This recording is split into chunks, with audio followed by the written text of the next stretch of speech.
celebrate the 2023 annual lecture put together by the of Nigeria CIBN. We are excited you're here. Distinguished ladies and gentlemen, your excellencies, traditional rulers, captains of industry, we want to say a very big welcome. Welcome to the CIBN 2023 annual lecture. Theme, unlocking the constraints in Africa's economic transformation, insights into the power of capital. Now, with a population of over 1.2 billion people in the continent, the potentials of this continent cannot be underplayed.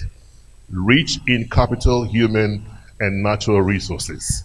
The very reason why we must have this conversation around unlocking the constraints to the continent's transformation agenda. Once again, I say a very big welcome to everyone here. My name is David Ubabudike. I will be your anchor for this beautiful event. Let me begin by welcoming everyone. In no particular order, I want to say a very big welcome to the President, Chairman in Council, Ken Okpara, PhD, FCIB.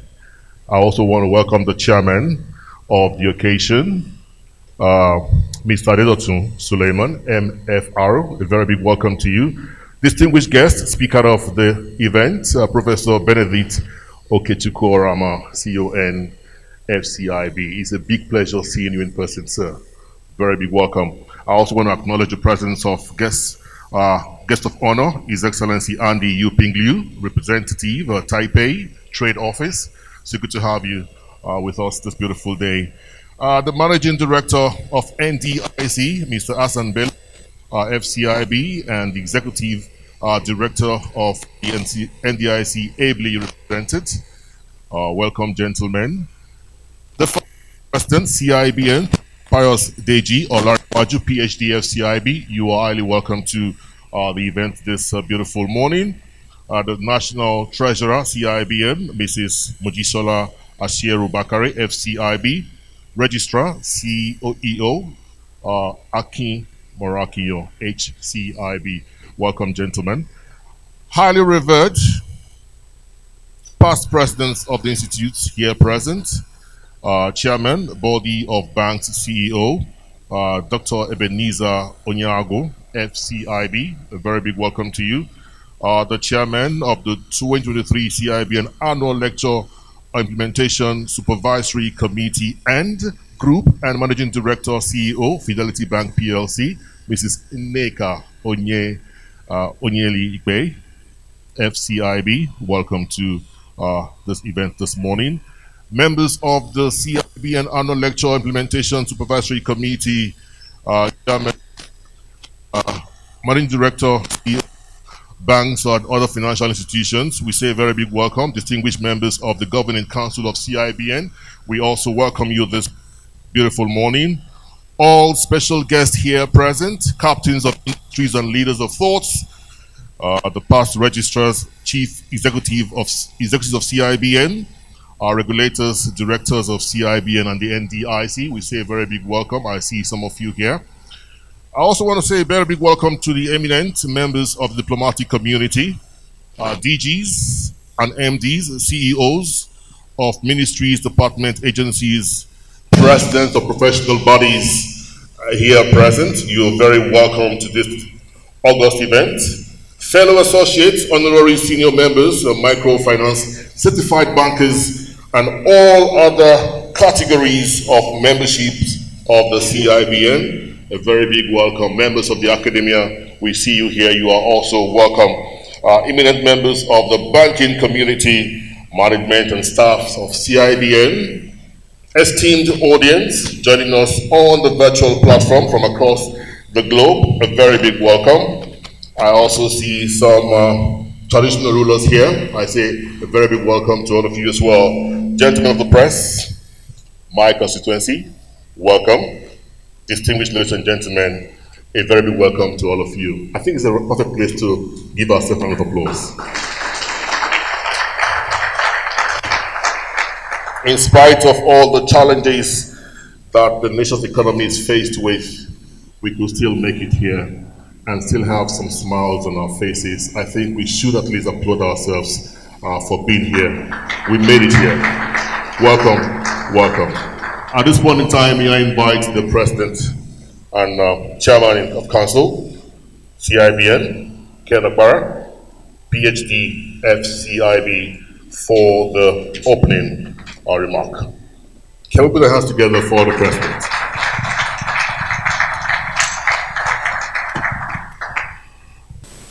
The Chairman of 2023 CIBN annual lecture, our own elder, Mr. Adedoto Suleiman, MFR, the distinguished speaker for today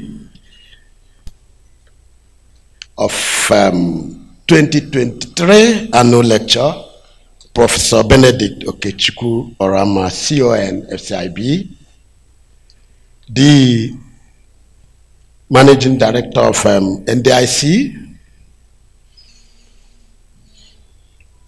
MD of Nexim Bank here, the First Vice President of the Chartered Institute of Bankers of Nigeria, Professor Larewaju, FCIB, PhD, the National Treasurer, Mrs. Mojisola Bakare, FCIB, the Chairman of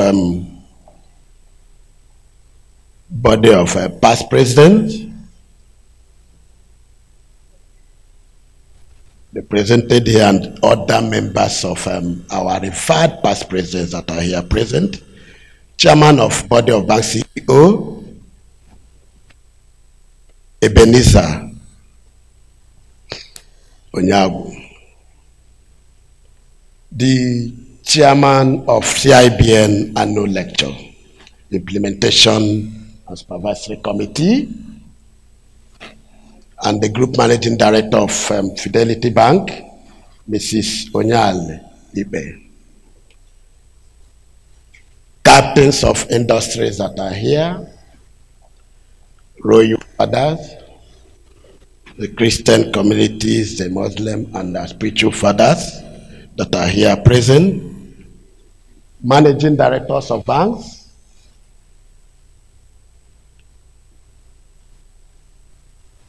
former deputy governor of Central Bank, and the other guests that are here present. Let me not forget the representative of the Taiwan Trade Mission in Nigeria, my very good friend, His Excellency Andy. Please permit me to rest on protocol that the MC has observed. I'll go ahead and welcome you for this great occasion. Be aware, the CIBN Annual Lecture is a public policy forum initiated by the Institute to acquaint members of the public with developments on topical issues, economy. It also provides platform for industry holders. This year's edition of the lecture is uniquely different because this year the Institute is celebrating its 60th anniversary of upholding professionalism in banking and supporting the economy.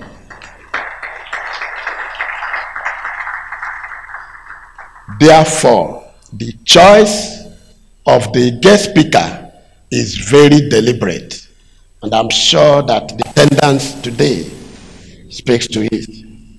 Therefore, welcome you all to this event. Esteemed audience, permit me at this juncture to recognize the presence of the chairman of this event, a consummate professional, business leader, and a boardroom guru, Mr. Adedoto Suleiman, MFR.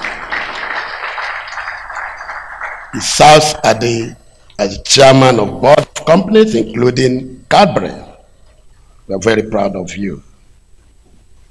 You've dedicated over 4 decades of your life to the growth and transformation of business corporations in Nigeria and Africa as a whole. We appreciate your contributions, and we are indeed honored to have you in our midst.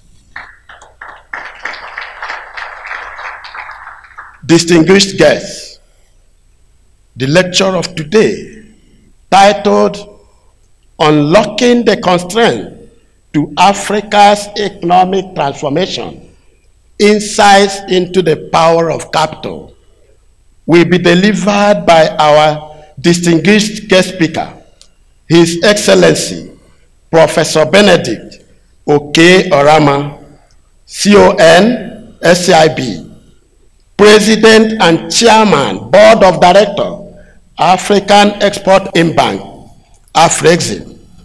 Professor Rama is an able scholar, a visionary, a transformational leader who has demonstrated creativity, enterprise, and commitment.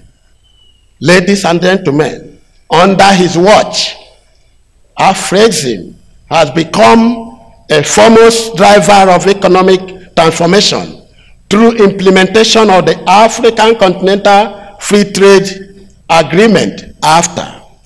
Professor Rama has led the creation of innovative instruments to support the development of strong and interconnected continental financial system. Working with the African Union and AFTA Secretariat, Afrexim battered the Pan-African Payment and Settlement System to enable intra-African trade and payment in African currencies, paving the way for achieving annual savings of about $5 billion in payment charges by Africa. This is very, very important, because if you have to make payment that you did transaction in Ghana, you don't need to talk about dollar. And that's what the Pan-African payment system is geared towards achieving. In Nigeria, the impact of Afrexim has been monumental. Afrexim has contributed immensely to strengthening the Nigerian financial sector and has supported the growth of the private sector. For instance, the bank recently commissioned the first African Quality Assurance Center in Ogun State, Nigeria, as part of the initiative to develop world-class quality assurance center across Africa. This initiative is aimed at boosting the testing and certification of Nigerian goods for export, while ensuring that made-in-African products comply with international standards and technical regulation in order to promote export and facilitate intra and extra-African trade. The bank is also developing an Afrexim Africa Trade Center in Abuja, among other things. Your Excellency, I welcome you warmly to this platform. We are privileged to have you lead this conversation at this gathering, as we look forward to gaining insights from your wealth of knowledge and experience. Let me use this opportunity to also congratulate you on the 30th anniversary celebration of Afrexim Bank.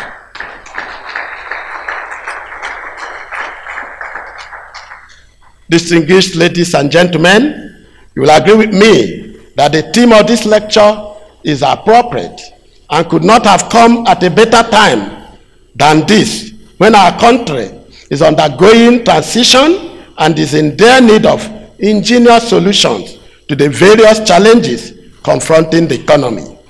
Currently, Nigeria is considered Africa's biggest economy, and this is why some people believe that Africa's chances of prosperity completely lied in the hands of this our great country, Nigeria. As economies around the world continue to struggle with the impact of the COVID-19 pandemic, soaring food and energy crisis, supply chain disruption, surging inflation, debt tightening, climate change, unlocking the constraint to African economic transformation at the entire continent.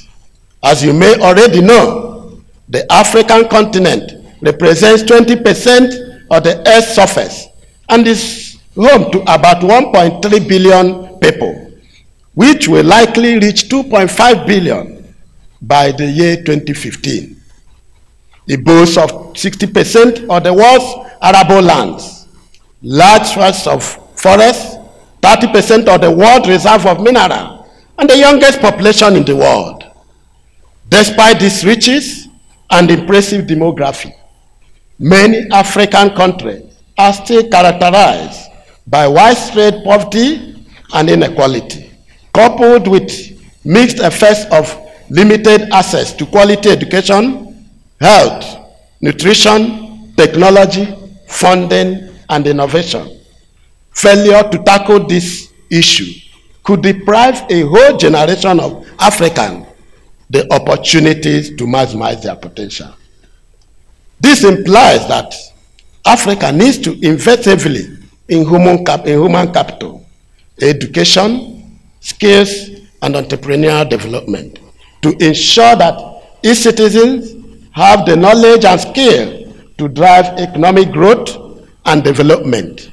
According to a report by World Bank, successful countries with the highest level of per capita wealth globally adopt the highest concentration of human capital.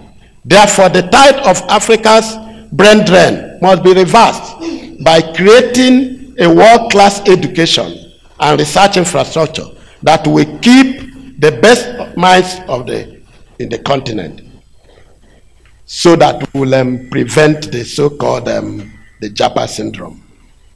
As talent is developed across the continent, investment in research, science, and innovation will increase dramatically across various sectors, including manufacturing, which will be a significant factor in helping Africa realize its development potential and narrow its income and welfare gap.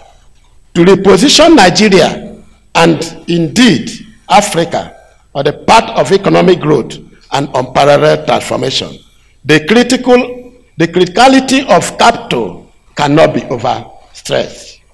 Access to capital will no doubt unlock the constraint to the economic transformation of Africa. I have no doubt that the idea that will be generated from this forum will no doubt assist policy makers, industry practitioners in formulating policies that will transform our economy and reposition our country on the path of economic prosperity. Esteemed audience, during my investiture as the 22nd President and Chairman of Council of the Institute, I unveiled the agenda. The feature is here. A key component of the agenda focuses on trade and finance collaboration in view of the great potential in the African continental free trade area and the need to build capacity for practitioners in the banking industry. The Institute will be executing a collaboration and MOU with Afrexim Academy to run a joint capacity building and certification program in the areas of trade and finance. That MOU will be executed today.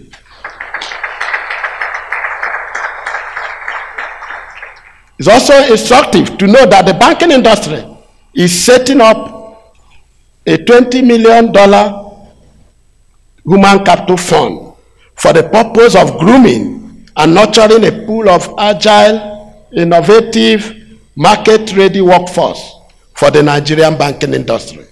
Furthermore, the Institute is embarking on a banking school project that will be constructed on the Institute's 6 acres of land in Ogun State and will serve as a melting pot for the training and development of new and existing workforce in the industry. distinguished audience, as I conclude, I want to commend the organizers of this program, particularly members of the Annual Lecture Implementation Supervisory Committee, ably led by the Amazon, the Group Managing Director of Fidelity Bank, Mrs. Nneka Onyali-Ibe, FCIB. I thank the team for the sacrifice of your time, the efforts, and energy in putting the planning of this event. Distinguished ladies and gentlemen, once again, I welcome you all to this special event. We definitely would have a very refreshing time. Please sit back, relax, and refresh yourself. Network, enjoy the rest of the proceeding. Thank you so much, and God bless you. Thank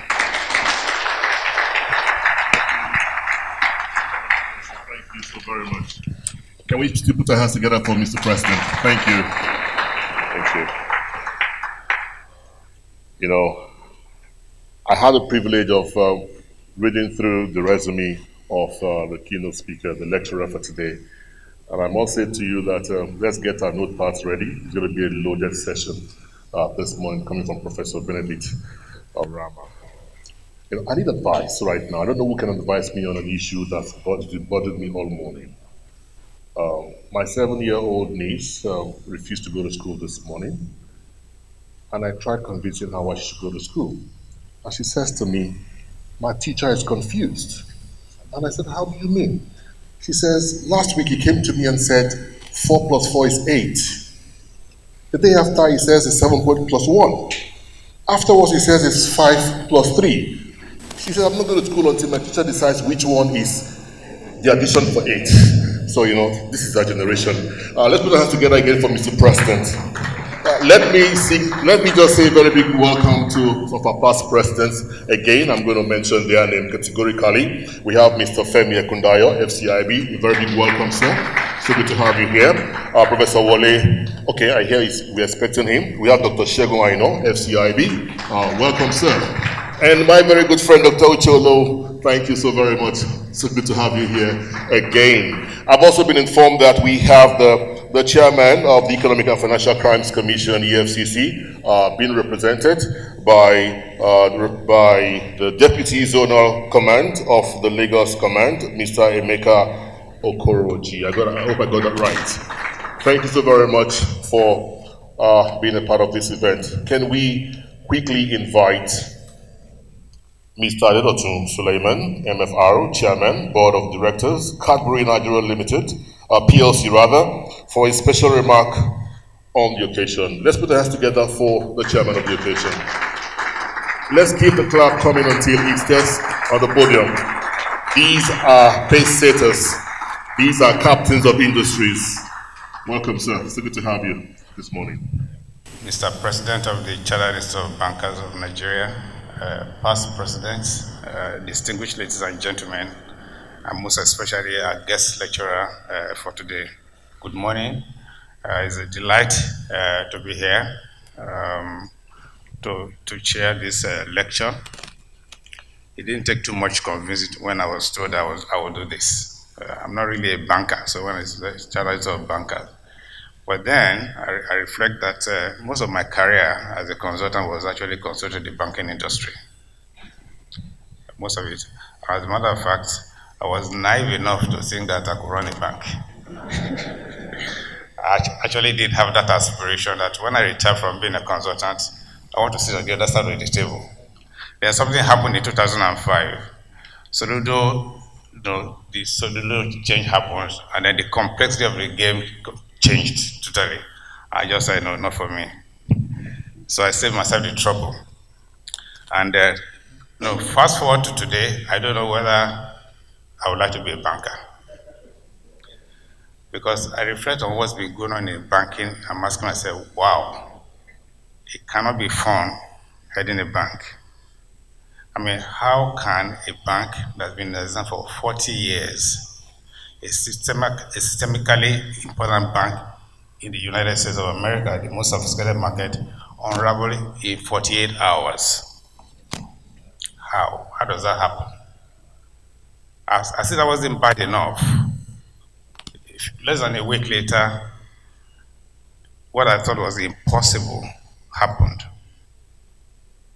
The collapse of Credit Suisse. I mean, growing up, we associated Swiss with stability. I mean, that was the epitome of financial stability. But the thing that struck me, most of all, two things that struck me from the events. Number one is the speed with which it happened. And then secondly, it shook the whole notion of too big to fail.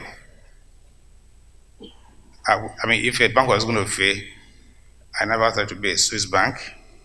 I never thought it would be Credit Suisse. And then there is a question in my mind, can it happen here? Can it happen here? Are there banks that are too big to fail?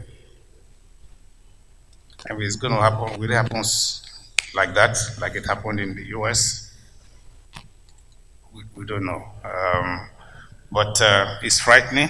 But the most significant thing, at least from a policy point of view, is the response of the monetary authorities in both countries and how they've managed in a fairly swift manner to contain the contagion, because there was great fear that it was going to spread and we're going to see a repeat of 2008, 2009. That hasn't happened.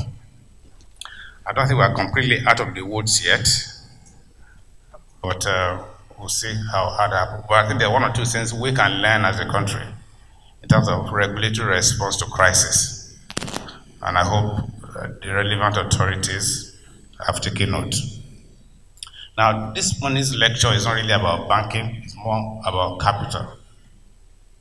And if there's one thing that is holding us back as a continent, one thing, in my own view, is the capacity of capital.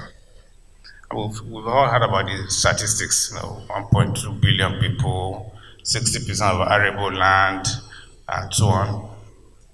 You ask yourself, I mean, the continent of the future, the youngest population, what's holding us back?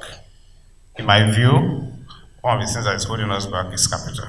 We don't have the money we need to embark on the development challenges and address the developmental challenges facing us as a continent. Two things. Number one is that because of our historical, where we're coming from history, we are poor people, relatively poor people in modern terms. And since independence, I would say capital formation has also not gone as well as it could. So we haven't accumulated a lot of capital. I think we're rich, but we're very poor relative to, say, the advanced continents like Europe and America and all that. But more importantly also is the fact that Africa has not been as attractive to capital as you would have expected. Because my fundamental belief is that capital always goes to where there are opportunities. And here we have a continent that is brimming with opportunities, where we need everything, where everything has yet to be done. How come the capital is not flocking in? How come capital is not flocking in? Part of the reason, of course, is the fact that capital, if you take all the capital in the world, it's finite. Put all the capital, all the surplus capital, it's finite. And therefore, after nationals have taken care of their domestic requirements and they need to put their capital to work, they're looking for outlets. And it's a very competitive market out there. I don't think we have, as a continent, provided a conducive enough or severely attractive or severely competitive environment to attract capital. And and the little capital we attract comes at great cost because of what I call relative competitive disadvantage.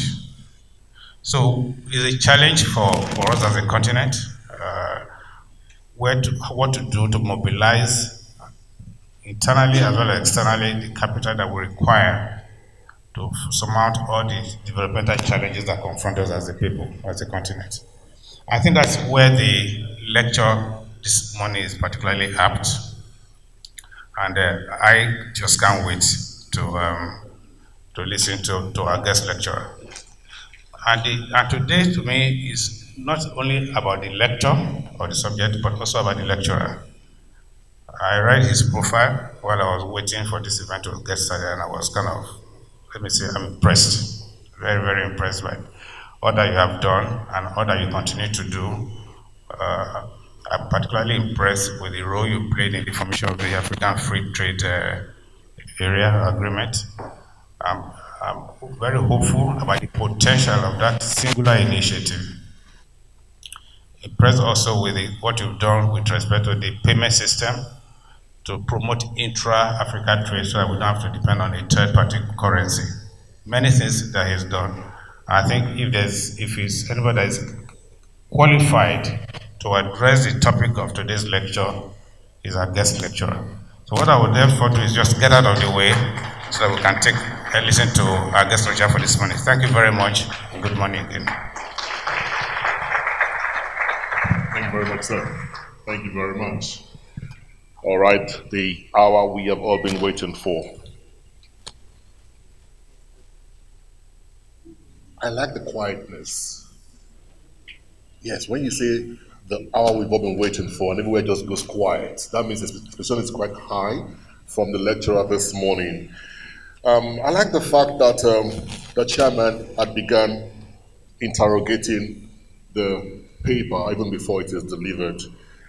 Something he said that is very key to me is the question he asked when he said, why is the continent not attracting the capital? I don't have answers for you there. Don't look at me like I have answers. No, I don't have the answers. Professor Benedict Orama will do justice to those questions when it comes. Like I did say, this is the time we've been waiting for. Ladies and gentlemen, let's tie our seatbelts because something is indeed about to happen right now. As I call for the video of the man of the moment, Professor Benedict Orama. Let's take a listen as we invite him to the podium. A citation of Professor Benedict Okechukwu Orama, CON FCIB. Professor Benedict Okechukwu Orama, CON FCIB, is the President and Chairman of the Board of Directors of African Export-Import Bank, Afreximbank. He was born in Ahwada, Nigeria, on July 24, 1961, and attended Merchants of Light School, Oba, in Anambra State, Nigeria, where he earned a distinction in the West African School Certificate Examination in 1978. He graduated with honors in agricultural economics from the University of Ibadan in 1983. He obtained a Master of Science degree in agricultural economics in 1987 and a PhD in the same discipline in 1991 from the Obafemi Awolowo University, OAU, Ile-Ife. Professor Orama was a United Company of Nigeria UACN scholar at the University of Ibadan and a postgraduate fellow at the Obafemi Awolowo University. He obtained an advanced management certificate from Columbia Business School, USA in 2015 and became a professor of international trade and finance at Adeleke University, Nigeria in 2018. In December 2019, he received an honorary Doctor of Science degree in agricultural economics from the Obafemi Awolowo University, Ile-Ife, Nigeria. In March 2022, he received an honorary doctorate degree in development economics at the Nnamdi Azikiwe University, Awka. Before joining Afreximbank in 1994, Professor Orama worked at the Nigerian Export-Import Bank, Nexim. Having risen through the ranks from chief analyst and special assistant to the first president of the bank to a senior director and executive vice president, he was appointed to the position of president and chairman of the board of directors of African Export-Import Bank, Afreximbank, in 2015, a position he holds to date. As president of the Continental Exim Bank, he has demonstrated creativity, enterprise, and leadership. In less than a decade of stewardship, Professor Orama has transformed Afreximbank into a globally and continentally important institution. A recent Fitch Ratings report noted that Afreximbank has become a principal driver of economic transformation and a vital instrument for implementing the African Continental Free Trade Agreement AFC-FTA. In less than 7 years, he grew Afreximbank's assets and guarantees from about $5 billion in September 2015 to more than $30 billion in 2022, and grew annual revenues from $400 million in 2015 to about $1.5 billion in 2022. Creating a sizable Pan-African institution has rendered Afreximbank pivotal to managing global shocks in Africa.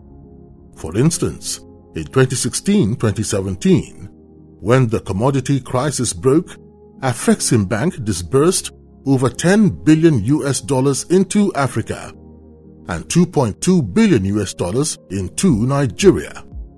Between 2020 and 2022, the bank disbursed an aggregate of about $20 billion to contain the economic impacts of the COVID-19 pandemic and the ensuing Ukraine crisis. The bank's investment of $2 billion into Africa's vaccination program enabled Nigeria and others to secure access to the COVID-19 vaccines, saving numerous lives and livelihoods.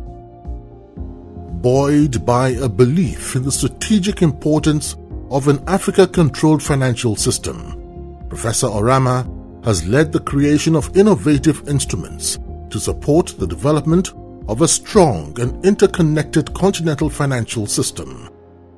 Under his leadership, the bank worked with the African Union and the AFC-FTA Secretariat to develop the Pan-African Payment and Settlement System, PAPS, to enable intra-African trade and payments in African currencies, paving the way for achieving annual savings of about $5 billion in payment charges by Africa. Professor Orama is also leading the bank's efforts to promote intra-African trade through the creation of several novel programs. Under his leadership, Afreximbank has created a biennial intra-African trade fair, a premier marketplace for promoting cross-border trade and investments. In collaboration with the African Union and the AFC-FTA Secretariat, the bank, under the able leadership of Professor Orama, has also created the AFC-FTA Adjustment Fund that will compensate countries for revenue losses that will occur due to the AFC-FTA associated tariff removals and help them adjust smoothly to the implementation of the AFC-FTA and the Afreximbank Africa Collaborative Transit Guarantee Scheme. He also created an impact fund and an insurance subsidiary called the Fund for Export Development in Africa, FEDA, and Afrexinsure, respectively. In Nigeria, the presence and impact of Afreximbank has been significant. Under his leadership, Afreximbank has contributed immensely to strengthening the Nigerian financial sector and supported the growth of the private sector. The bank, under his leadership, is currently developing a $300 million ultra-modern African Medical Center of Excellence, AMCE, in Abuja, which will help transform the country's health and medical services industry, improve healthcare delivery, as well as make Nigeria a regional hub for medical tourism. The bank is also developing an Afreximbank Africa Trade Center, AATC, in Abuja, which will, among others, house the bank's regional office, a modern conference and an exhibition facility, a tech incubation center, a hotel, and offices for international and Pan-African organizations. Further, the bank has completed the development of an Africa Quality Assurance Center in Ogun State. This facility is expected to significantly boost the testing and certification of Nigerian goods for exports and domestic consumption. As a prolific writer, Professor Orama has several publications to his credit. He has authored books, contributed chapters to several books on economic development, trade, and trade finance, and written several journal articles. The most recent writings are the books on Foundations of Structured Trade Finance, a chapter on Export Credit Administration in Capital-Scarce Developing Countries, Handbook of Global Trade Policy, as well as policy papers on Training to Green Growth in Fossil Export-Dependent Economies, a Pathway for Africa in the Global Policy, Wiley, and Afrexim Bank in the Era of the AFCFTA in the Journal of African Trade. Aside from being the chairman of the board of directors of Afrexim Bank, Professor Orama serves on the board of several other organizations. He is the chairman of the board of directors of the Fund for Export Development in Africa, FEDA, the chairman of the management board of directors of the Pan-African Payment and Settlement System, PAPS, the current chairman of the executive committee of the Arab-Africa Trade Bridges, AATB, the chairman of the board of trustees of the African Union COVID-19 Response Fund. He is also a member of the Intra-African Trade Fair, IATF Advisory Council, a member of the Practitioners Advisory Board of the Institute for Trade and Innovation, IFTI, at Offenburg University, Germany, and a member of the Emerging Markets Advisory Council of the Institute of International Finance. For his contributions to international trade and investments, he received national honors from the governments of Cameroon and Russia in 2019.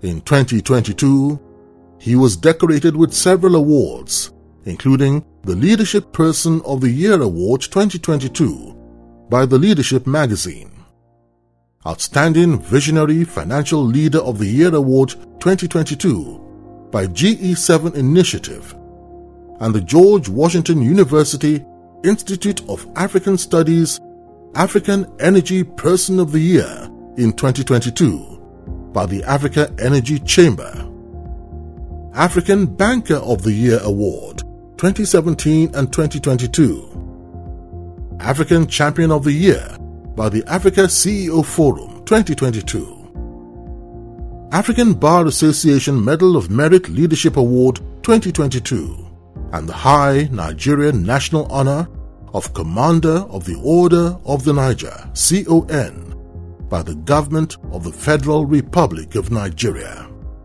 Professor Oke Orama is a family man, happily married, with 3 daughters.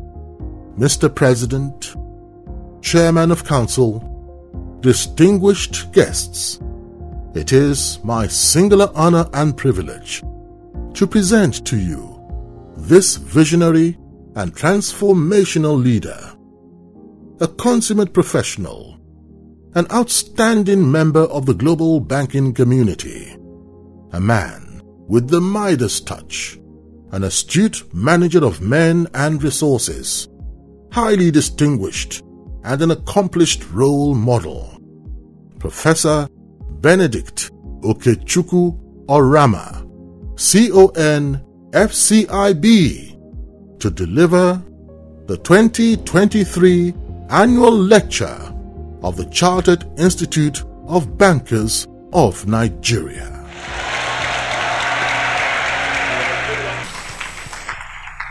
Thank you so very much, sir.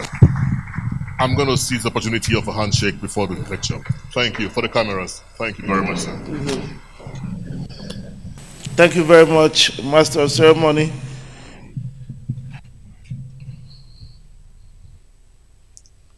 Let me start by recognizing the chairman of this morning's event,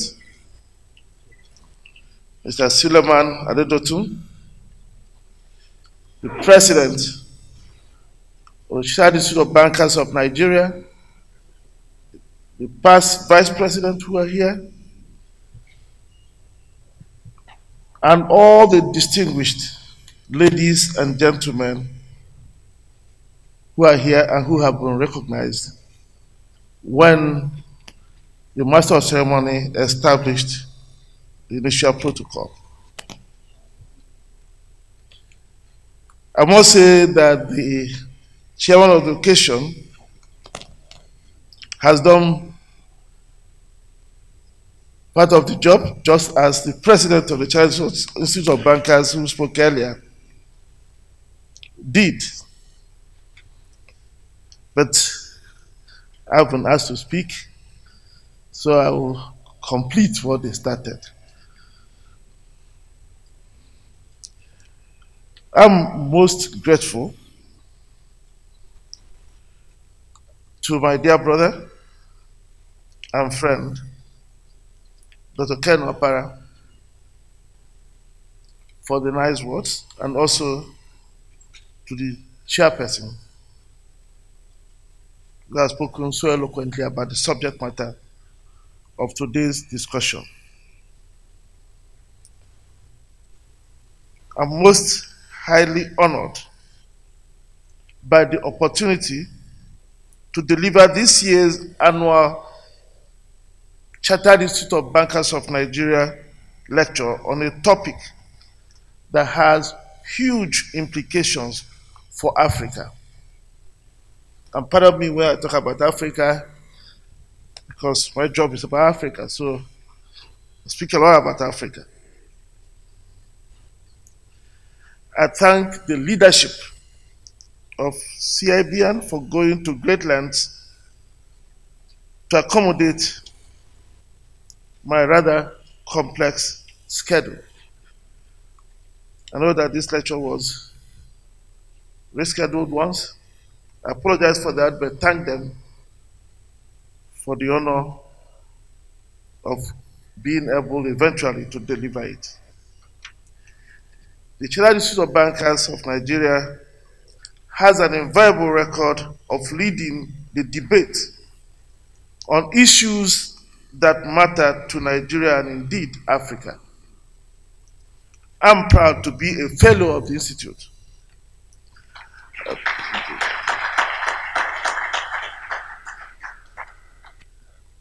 I thank Past Chairman Uche for making that possible, and all the Governing Council who also made it possible. I take this event as an opportunity to enrich the contributions of the Cibn towards strengthening Africa's and Nigeria's financial system. Distinguished ladies and gentlemen, the kernel of the argument I'll be making today is aptly captured in a statement made recently by the President of Ghana, His Excellency President Akufo-Addo, and I quote, "We in Africa have the manpower. We should have the political will. It is time to make Africa work. If we stop being beggars and spend African money inside the continent, Africa will not need to ask for respect from anyone. We will get the respect we deserve if we make Africa prosperous as it should be.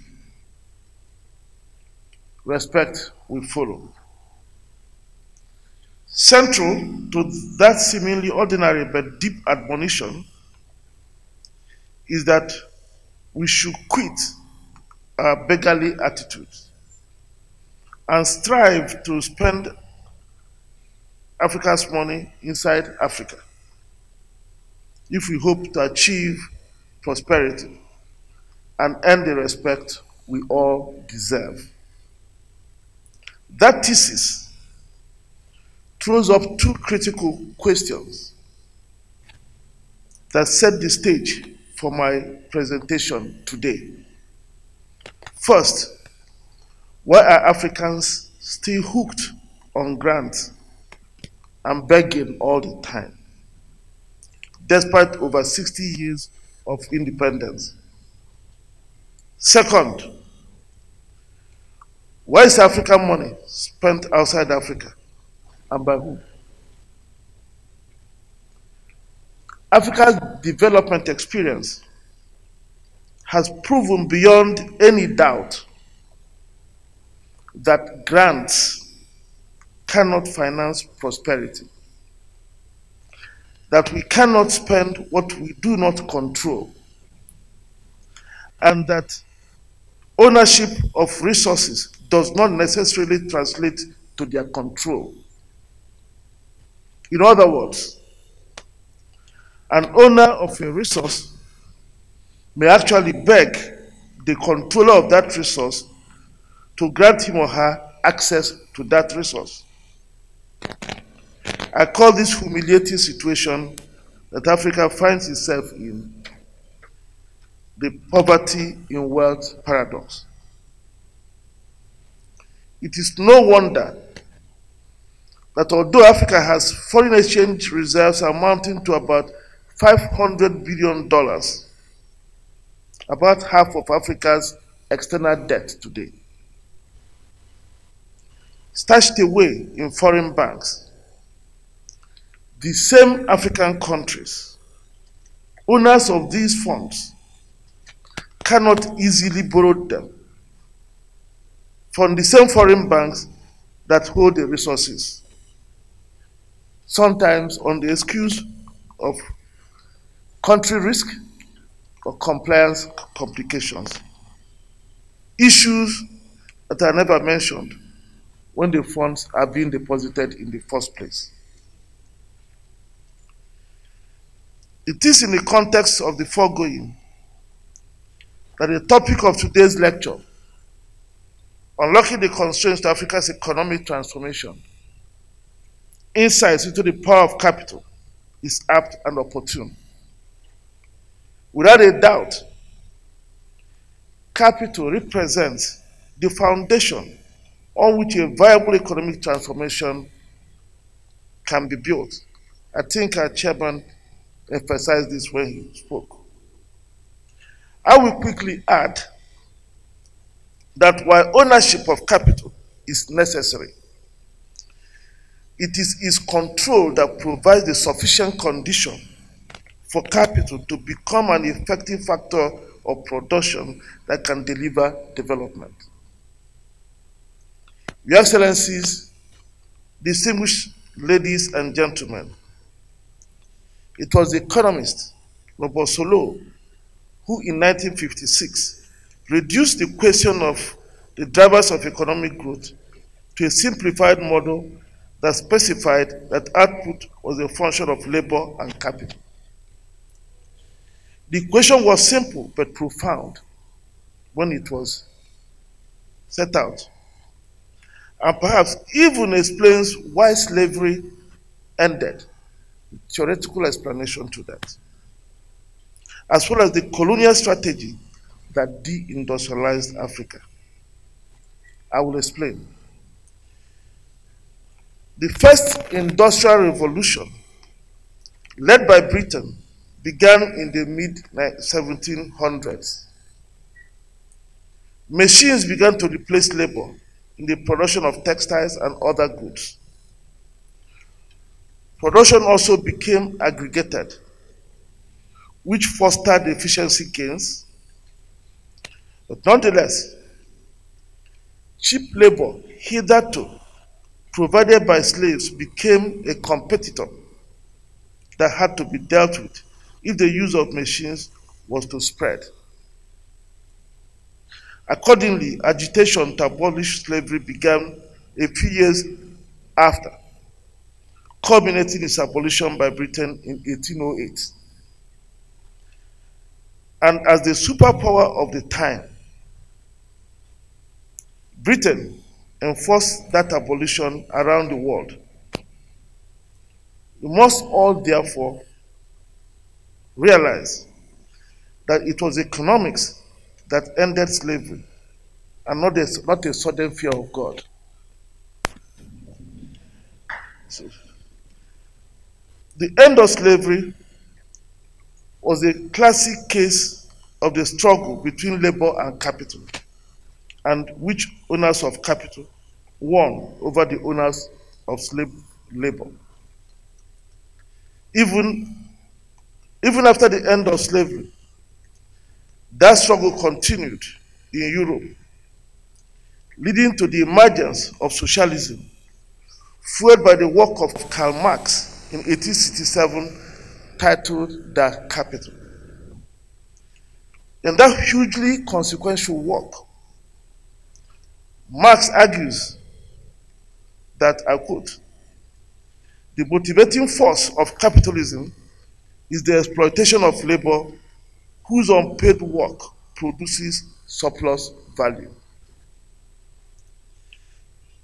It is that same motivating force of capitalism that explains the strategy adopted by the colonial masters at the onset of colonialism. That strategy had been so effective that it is perhaps at the root of the development challenges Africa faces even today, more than 6 decades since independence. Abbas Sarau, a colonial administrator in the 1920s, aptly outlined that strategy, and I'll quote him. "Economically, a colonial possession means to the home country simply a privileged market whence it will draw the raw materials it needs, dumping its own manufactures in return. Economic policy is reduced to rudimentary procedures of gathering crops and bartering them. Moreover, by strictly imposing on its colonial dependency the exclusive consumption of its manufactured products, the metropolis prevents any efforts to use or manufacture local raw materials on the spot, and any contact with the rest of the world, the colony is forbidden to establish any industry, to improve itself by economic progress, to rise above the stage of producing raw materials, or to do business with the neighboring territories for its own enrichment across the customs barriers erected by the metropolitan powers." Unquote. You agree with me that there can be no better explanation as to why Africa became a continent of atomistic and fragmented states. You need no further research to find out why, for decades, Africa could hardly trade among itself, why Africans could hardly invest across borders, and why Africa, so rich in natural resources, could not accumulate the capital needed to finance its development. It is that strategy that explains why the African banking system is today dominated by foreign banks, and therefore unable to act as an agent for capital accumulation within Africa. It is as a result of this historical reason that the banking system is the weakest link in Africa's development journey. Banks are expected to play a critical intermediation role, mobilizing savings from capital surplus entities and deploying them efficiently across the economy. They also offer other critical services such as payment and trade services and so on. They can also attract foreign capital through borrowings and other fund mobilization activities. But empirical evidence has shown that foreign-owned banks have not been able to perform these roles effectively in developing countries. That answers a bit some of the questions that the chairman asked earlier. Why are we not attracting even the capital that is out there? The institutions that are supposed to do that are not the right institutions. The primary goal in any economy is to support the business. The primary goal of the foreign banks in any economy is to support the business of their home companies. And that is understandable. When a foreign bank establishes, the first people they support are their businesses from where they came from. Mobilizing savings, especially from the rural areas, is the least of their priorities. Supporting local corporates and SMEs is usually reduced to corporate social responsibility rather than a business proposition. It is done to satisfy the regulator, not that for them it is something to be done to make money out of. Granting of credit favors their home companies for the simple reason that any credit committee will be wary of new names, let alone an exotic one. And major credit decisions in subsidiaries of foreign banks based in Africa are usually made in their respective headquarters outside the continent, compounding the exotic name problem. So while Africa may be rich in natural resources, leveraging the wealth is determined by those who control the capital required to bring them to market. It is therefore important that we build a domestic financial system that welcomes foreign banks, but which, as a deliberate policy, must have the strong participation of Africa-owned banks. I make this proposal further supported by leading economists' arguments, such as Joseph Stiglitz, who have variously argued that overdependence on foreign capital is a bane of most developing countries. Many have argued that foreign capital increases the risk of economic volatility and elevates the incidences of imported crises and vulnerability to global shocks. Also, reliance on foreign capital reduces government autonomy over fiscal policy, reduces the scope for the growth of the domestic banking system, weakens the competitiveness of manufacturing industries, and shrinks capacity of locally owned contractors who do not benefit from foreign capital support to bid for and execute national and regional projects. The experience of Asian economies presents valuable lessons on this subject. The economist Edwin Rubens, in his work on Japan's economic emergence, wrote, and I quote, "Despite the difficult Oriental conditions that faced Japan, she succeeded in carrying out a continuous cumulative development. This process was only partly a planned government-sponsored effort. Japan did not rely upon foreign capital to take all the steps and foot all the bills. Unquote. It is now known that the key to the transformation of successful Asian economies was control of their own domestic financial system. In China, foreign banks accounted for only 1.3% of the banking industry assets as of 2016. In India, it was 6.2%. Similarly, in the Republic of Korea, the share was 5%, 13% in Russia, and 15% in Brazil. These outcomes ensured that these economies were able to use domestic policies to direct capital into national priority sectors and activities. It also made it possible for banks to be able to take risks in those sectors.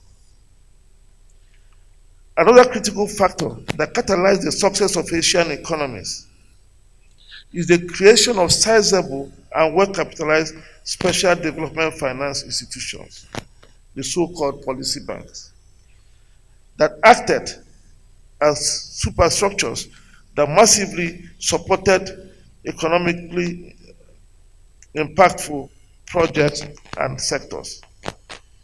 The Chinese government, for instance, created China Development Bank, also China Exim Bank in 1994, China Export Credit and Insurance Corporation, Sinosure in 2001, as the vehicles to propel the country's transformation. The Korean economic miracle since the early 1970s was partly a result of financial sector reforms and also the refocusing and reorientation of national trade and development finance institutions, including the Korea Development Bank that was created in 1954, the Industrial Development Bank that was created in 1961, the Korea Exim Bank 1976, and later the Korea Trade Insurance Corporation in 1992. The total assets of the two Chinese development banks represented 23% of the 2020 GDP of China, estimated at $14.7 trillion. The development bank's asset share of GDP was 19% for South Korea and 9% for Brazil.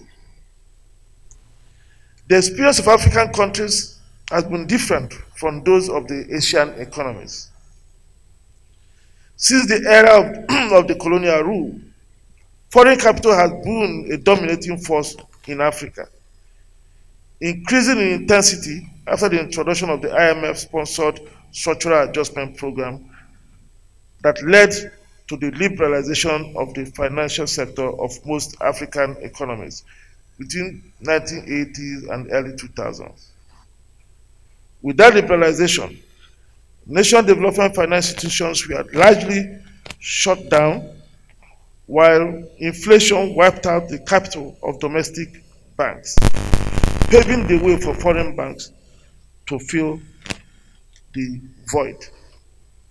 As a result, the share of banking industry assets held by foreign banks rose from 34% in 1995 to about 66% in 2008 and 73% in 2010. However, since the early 2010s, a combination of factors began to shrink the share of foreign banks on the continent. But this experience varied from country to country. In some countries, the share of banking assets held by foreign banks still exceeded 80%. It's only a few countries such as Nigeria, Egypt, Morocco, South Africa that the share is 20% or less. So what becomes obvious to you from this is that Americans control American banks. Europeans control European banks, Chinese control Chinese banks, Indians control Indian banks, Brazilians control Brazilian banks, but only in Africa that others control African banks.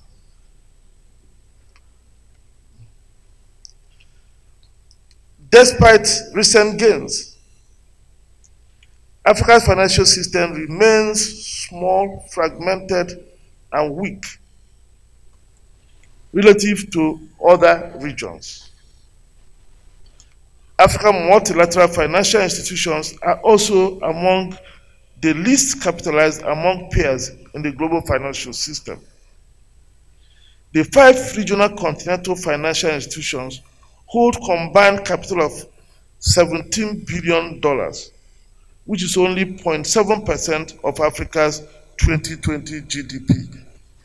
Compare it to what I reported earlier for China, Korea, and Brazil. Their combined total assets amounted to about $85 billion in 2020, which was only 3.5% of Africa's GDP in that same year. In relative terms, that's the share, if you want to calculate the percent of the African multilateral development banks in terms of relative share of the assets also held by banks in China and Korea, you will see that they are just very, very marginal. There is no way that a continent that wants to develop itself, which requires capital, as that weak link, can be financed or can get out of poverty with this scenario. The consequences of the fragilities of Africa's financial system is the increased level of reliance on foreign capital for all aspects of economic activities. As a result, Africa has become very vulnerable to the global shocks. Economic volatility has increased significantly, and the power of governments to deploy policies to drive infrastructure and industrial development has been severely eroded. As a result, many African economies remain commodity dependent, with the rich resource endowments serving the purpose of others rather than Africans. It is to begin to reverse this sorry situation that African multilateral financial institutions were created to mobilize capital both within and outside Africa and to deploy them mainly to serve Africa's purpose and interests. In other words, they are to serve as a platform for ownership and control of capital that Africa needs to develop. That is central in the purpose of the multilateral financial institutions that have been created. Your Excellencies, distinguished ladies and gentlemen, Afreximbank's own experience demonstrates what is possible if we diligently implement that strategy and if we strengthen our financial institutions and use them as agents to unleash economic transformation through the power of capital. Permit me to cite a few examples. From 2015 to 2017, the commodity supercycle ended, and many commodity-dependent countries went into difficulties. International banks cut credit lines to Africa, and many African economies faced the possibility of defaulting on their trade debt payment obligations. Afreximbank stepped in and launched a special program called the Countercyclical Trade Liquidity Facility, through which it disbursed over $10 billion to many African central and commercial banks, helping to avert potentially catastrophic default situation at that time. Nigeria received about $3.5 billion of those funds. In 2020, when the COVID-19 pandemic struck, international banks once again cut credit lines to Africa. At a time, unprecedented credit lines were required to procure personal protective equipment, test kits, therapeutics, food and fertilizers, and to pay a backlog of trade debt payments obligations that were falling due. Afreximbank once again contributed significantly to filling the gap, disbursing an aggregate amount of about $8 billion during 2020 under its pandemic threat impact mitigation facility. And when the COVID-19 vaccines became available, it became a game of numbers and the size of your wallet. It was also everyone for himself or herself, and so financing, and no financing was available to support African sourcing vaccines. Again, because there was an Afreximbank, the African Union's Africa Vaccine Acquisition Task Team was able to negotiate 400 million doses of Johnson & Johnson COVID-19 vaccine, which Afreximbank underwrote at a level of $2 billion. Making it the first time ever Africa achieved a pooled procurement of an emergency product underwritten by an African bank. And I must say a few words about this. It wasn't only that that capital was not available. In fact, in many countries, their banks were advised not to finance anybody who wanted to borrow money to buy vaccines. So it wasn't even about availability, it was about nationalism. And the reason for that was that vaccines were scarce. So countries used whatever mechanisms they had to ensure they had access, and they prevented the others from having access until they had their own. If we needed any wake-up call as to make ourselves stronger, that was the wake-up call.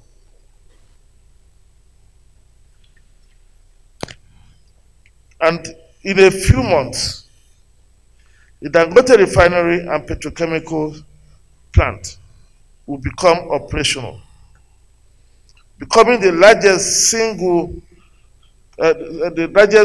single train refinery in the world, and one of the largest nitrogen fertilizer and petrochemical plants in the world.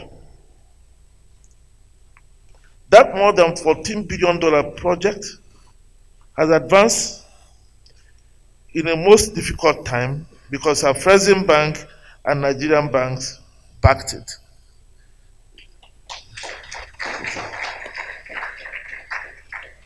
The development of a $2.9 billion hydroelectric dam project has commenced in Tanzania, thanks to the financing arranged by Afreximbank and supported by a number of African commercial banks. The Rufiji Dam, being developed solely by African contractors from Egypt, completely ceded to them, if we hope to drive our development in our desired direction. And it is important to point out that Afreximbank has been able to make these modest contributions because it is largely African in ownership and control. And African governments have been steadfast in meeting its capitalization needs, making it possible for management to deliver on the collective vision. How do we ensure greater African control of our banking system? You may then ask. How do we make African-owned financial institutions capable and effective? Permit me distinguished ladies and gentlemen, to first outline Afreximbank's contribution towards that end before making broad suggestions. Our view at Afreximbank is that the current voluntary exit of many international banks from Africa should not be of concern to us and should, in fact, be seen positively. Afreximbank has developed a strategy to ensure that capable African investors acquire the local subsidiaries of these international banks that are being sold. We have so far supported acquisitions amounting to $800 million, and we are well advanced in doubling that under our intra-African investment financing facility.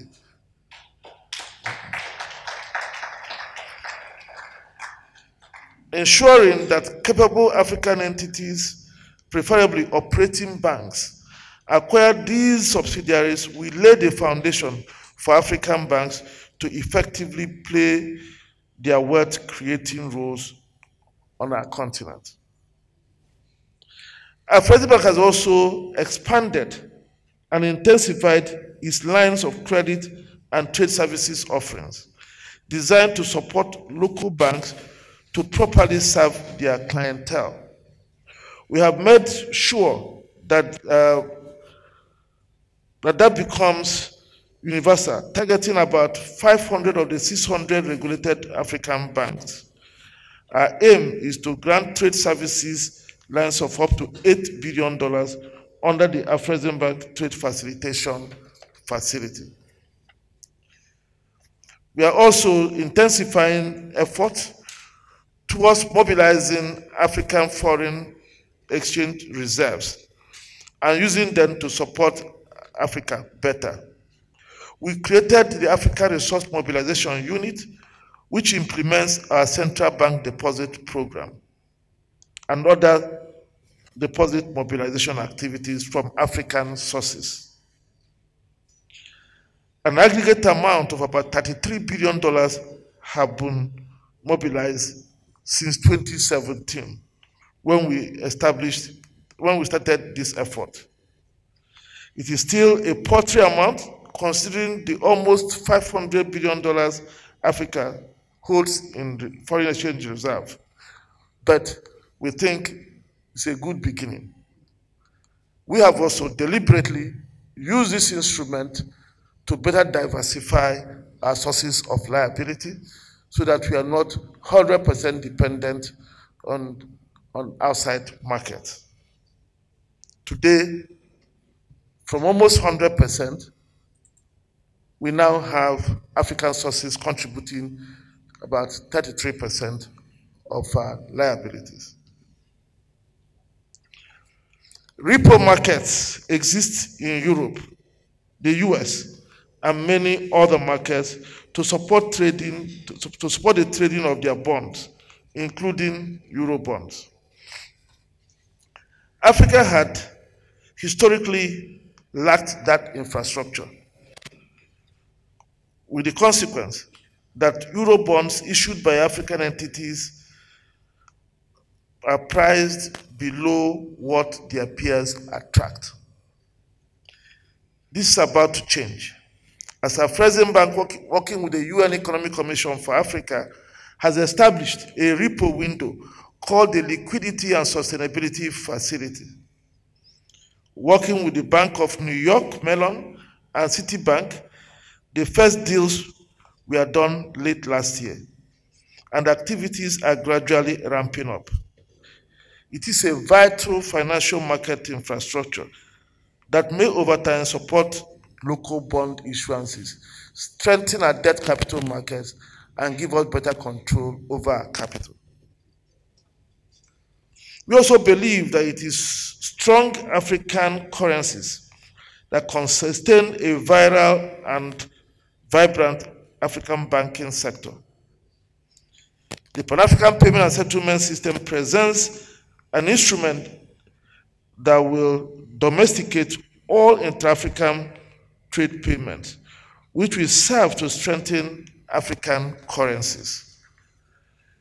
In addition, PAPS has entered into an arrangement with the African Stock Exchange Association that will make it possible to regionalize selected African stock exchanges and improve liquidity.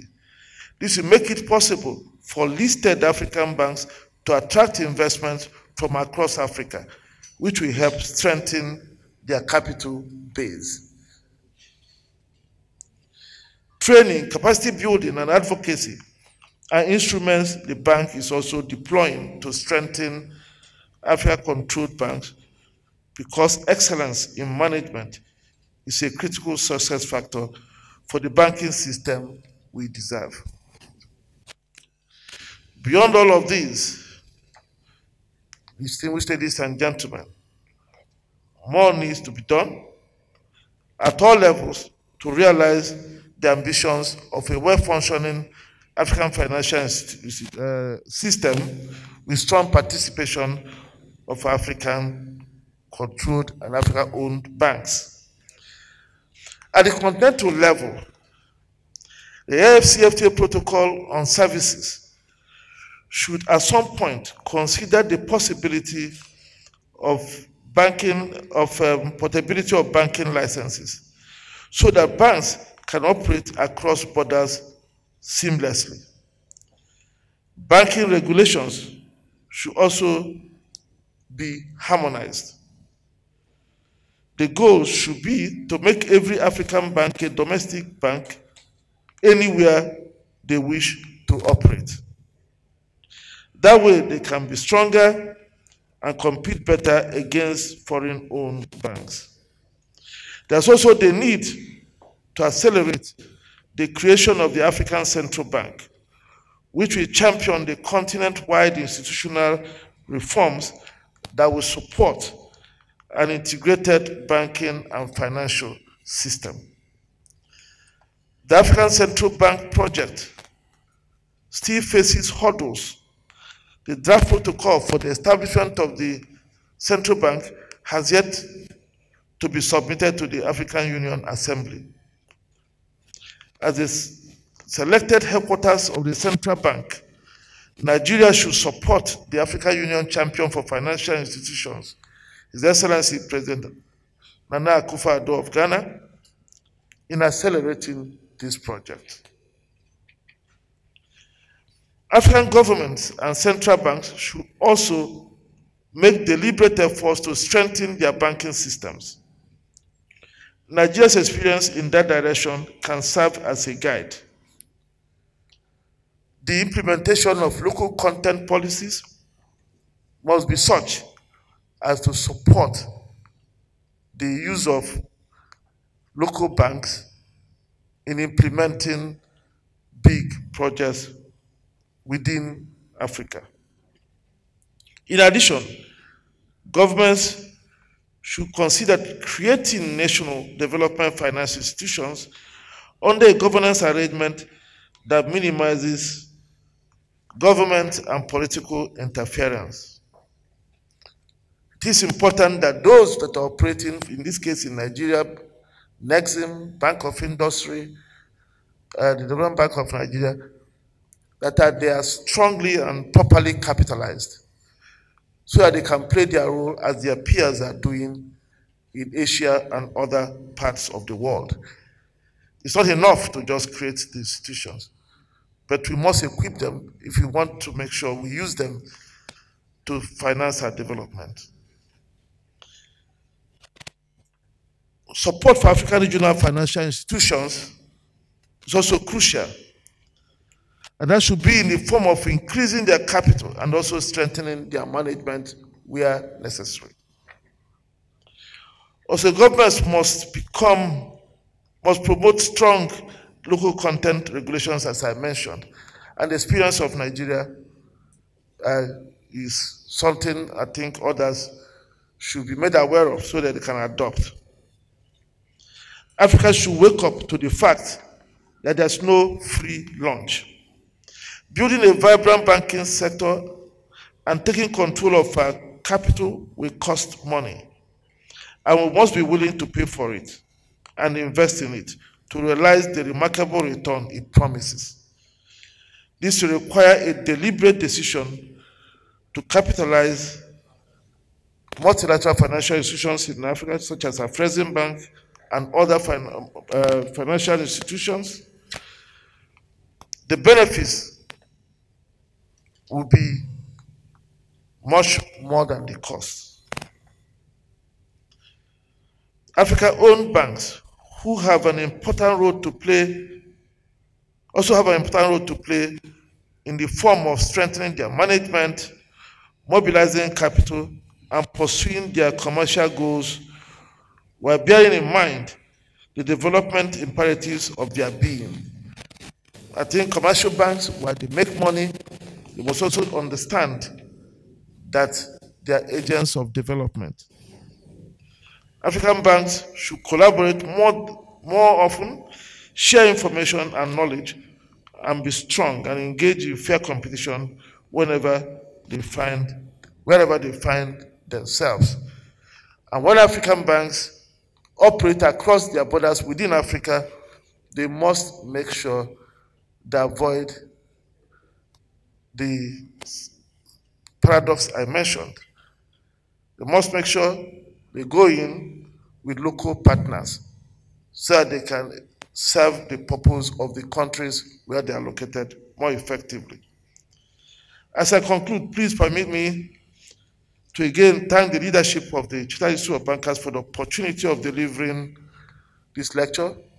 Let me also thank those who organized the event today and express my also appreciation to the chairman for coming, and all of you who spare the time from your very busy schedules to be here. The main message I wanted to convey today is that capital is critical for the development agenda we are pursuing. Where we have abundant supply of labor, the only thing we don't have is capital. But we have the wealth. The problem with us is more of the control of what we have rather than the ownership of that. For years, we've had this wealth where the wealth has benefited others who control them. We must change that now. We must control what we have and use it to finance our development, use it to accumulate more capital so that we can become competitive in the world. I think the message is Africa first. Thank you very much.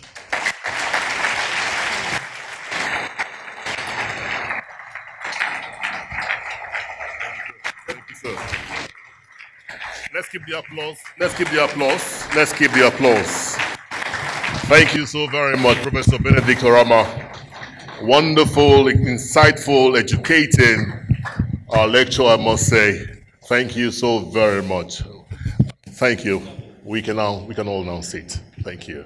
We will be interrogating the lecture, no doubt. I'm sure we have a few questions to ask the lecturer this beautiful day. But for me, my takeaway was exactly on how he began the conversation, on the background to which he began the conversation. He did say Africans should quit beggarly attitudes. He also did say, spend Africa money in Africa. That speaks to quite a number of us here. And he also did say, grants can't finance prosperity. I think it deserves a round of applause. Thank you so very much, Professor Benedict. It's indeed my honor to have you in person today. I'm excited seeing you today. Those pictures I snapped, you won't believe where you'll get to after this show. Trust me. Thank you once again. Before we ask questions, it's okay to interrogate the people, sir. It's okay. A few questions for you. Fantastic, fantastic. Let's acknowledge the presence of Mr. Ken Eteta, He is the Group Chief Executive Officer, Century Energy. Thank you so very much for coming, sir. Thank you so very much. I will do this as quickly as I can, but please, if I don't mention your name, hold me responsible and not the CIBN. Mr. Oscar Onyema had just left. I saw him earlier today. Oscar Onyema is the Group Managing Director of the Nigerian Exchange Group, NGX. We have representatives of the Oba of Lagos here. We call them our royal fathers. Thank you so very much for coming. Thank you so very much for coming. Dr. Sheyi Awojabi, former registrar, I saw him somewhere outside a while ago. Thank you so very much. Mr. Tunde Lemo, thank you so very much. I thought you had retired after you left the central bank until I realized that you are still the chairman of Titan Trust Bank. Sir, you need to rest some more. Thank you so very much. Thank you so very much. Professor Inase Okenedo, VC, Pan-African University, we acknowledge your presence here. Thank you so very much. Let me mention a few bank MDs that we have here. We have the MD of EcoBank, Mr. Bolaji Lawal, FCIB. Thank you so very much. Mr. Nath Uday, MD, Nova Merchant Bank. Thank you. Mr. Olufemi Bakare, FCIB, MD, Paralex Bank. Mr. Abubakar Suleiman, FCIB, MD, Sterling Bank. He's also left. Okay, he went to the bathroom. I'm sure he'll be back in a bit. Mr. Bankole Smith, FCIB, MD, FCMB Bank. Mr. Demola Debisi, FCIB, MD, WEM Bank. Thank you, everyone. Mr. Jene Dalo, yes, I met Dalo a while ago when he was coming in. Dalo is the MD CEO of Rand Merchant Bank. Thank you, Dalo. Dalo, can I just do this? Thank you. You know, I like that name, Dalo. A lot of you don't know how it's pronounced. Dalo means thank you. Yeah, I don't know how easy it's coined, but it could be Chuku Dalo, which means thank you, Lord, or Dalo Chuku, which could mean God thank you. Am I doing very well? Thank you very much. I deserve a round of applause, gentlemen.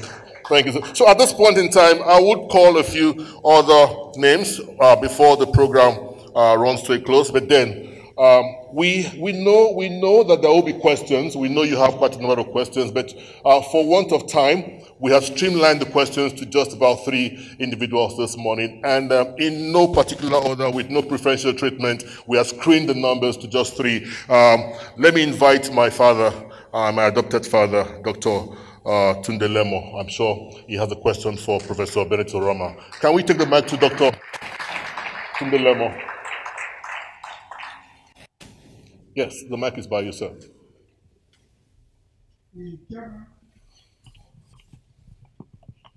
The chairman of the occasion, Mr. Dr. Sulaiman, Professor Orama, the guest lecturer. Mine is not the question, but a few comments. First and foremost, I'd like to thank you for the lecture. Very, very detailed, and indeed, all of us have taken copious notes, and I know that we're really impressed with the depth of the lecture. For me, the insight you have given today is very, very profound, particularly the case study that you gave. And I want to testify that you walk your talk, because my institution has benefited from, those things that you listed out. And indeed, we're very proud that Afrexim made it happen for us to be part of the acquisition that we made, the details of which are in the public domain. I will also say that for all of the things you have mentioned, something is very, very critical in attracting capital, and that's good governance. Because if you must attract capital globally, country risk is very important. I mean, there are bankers here. Many of us have run our institutions to a point that they are AAA.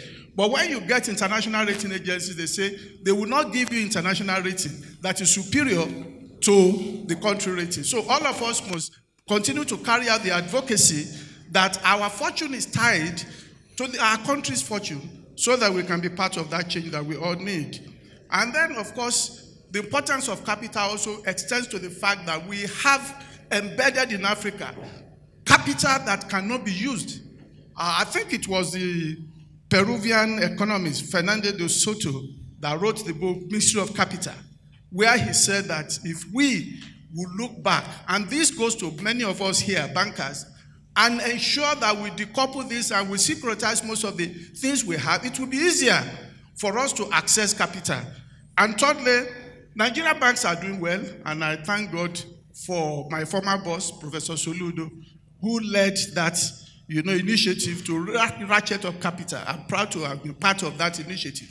But we need to do more by making sure that, because we know Africa better than the foreign institutions, we identify eligible projects, and like Afrexim has done, like ADB, AFC have also done, we can then identify these, put down our capital, but then lead, the consortium of other foreign banks in attracting their attention to the potentials that are in Africa.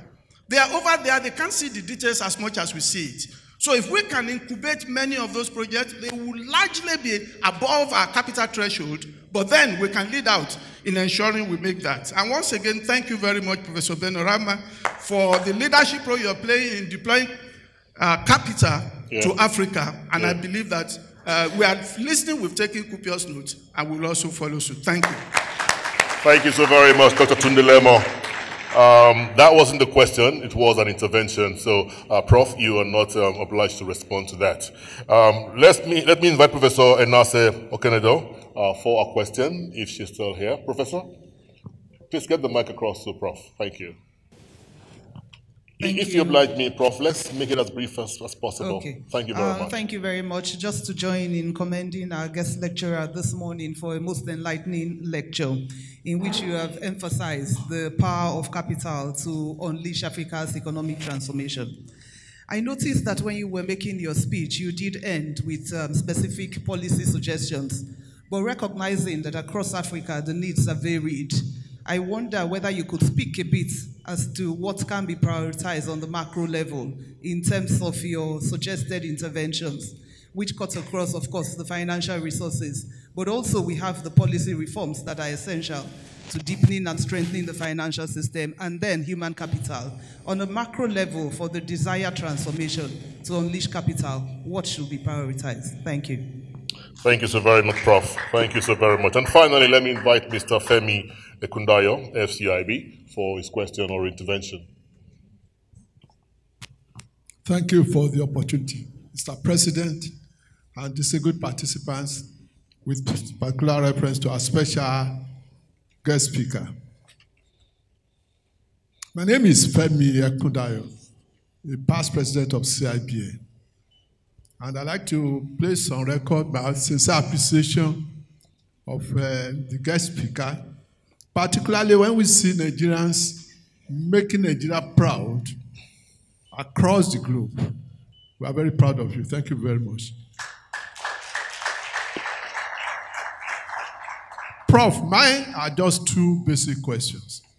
The first is the efforts being made by Afrexim are quite appreciated. But to what extent do you think that the dominance of Paris in the financial system of Francophone countries would impact the early accomplishment of your goal? Because we know we run into some problem in this area. My second question is, what could be the impact of inter and intra collaboration among African banking institutions? We can take an example from Nigeria. Most of the Nigerian banks are doing very well, but often get preoccupied consolidating their own positions. And those practices of the past, in the 80s and 90s, whereby banks collaborate with themselves to be able to do greater things. I'm going to be challenged now with the AFC FTA. To what extent do you think that we can re-energize intra and inter collaboration among banks? Thank you very much. Thank you so very much, sir. Okay, so Prof, you have just one question to respond to. You want to do it there or you want to come here and do it here? Fantastic. Please, shall we put our hands together for Prof?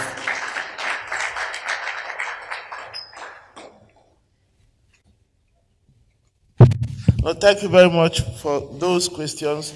I think somehow they are related. I think the professor, I couldn't get her name.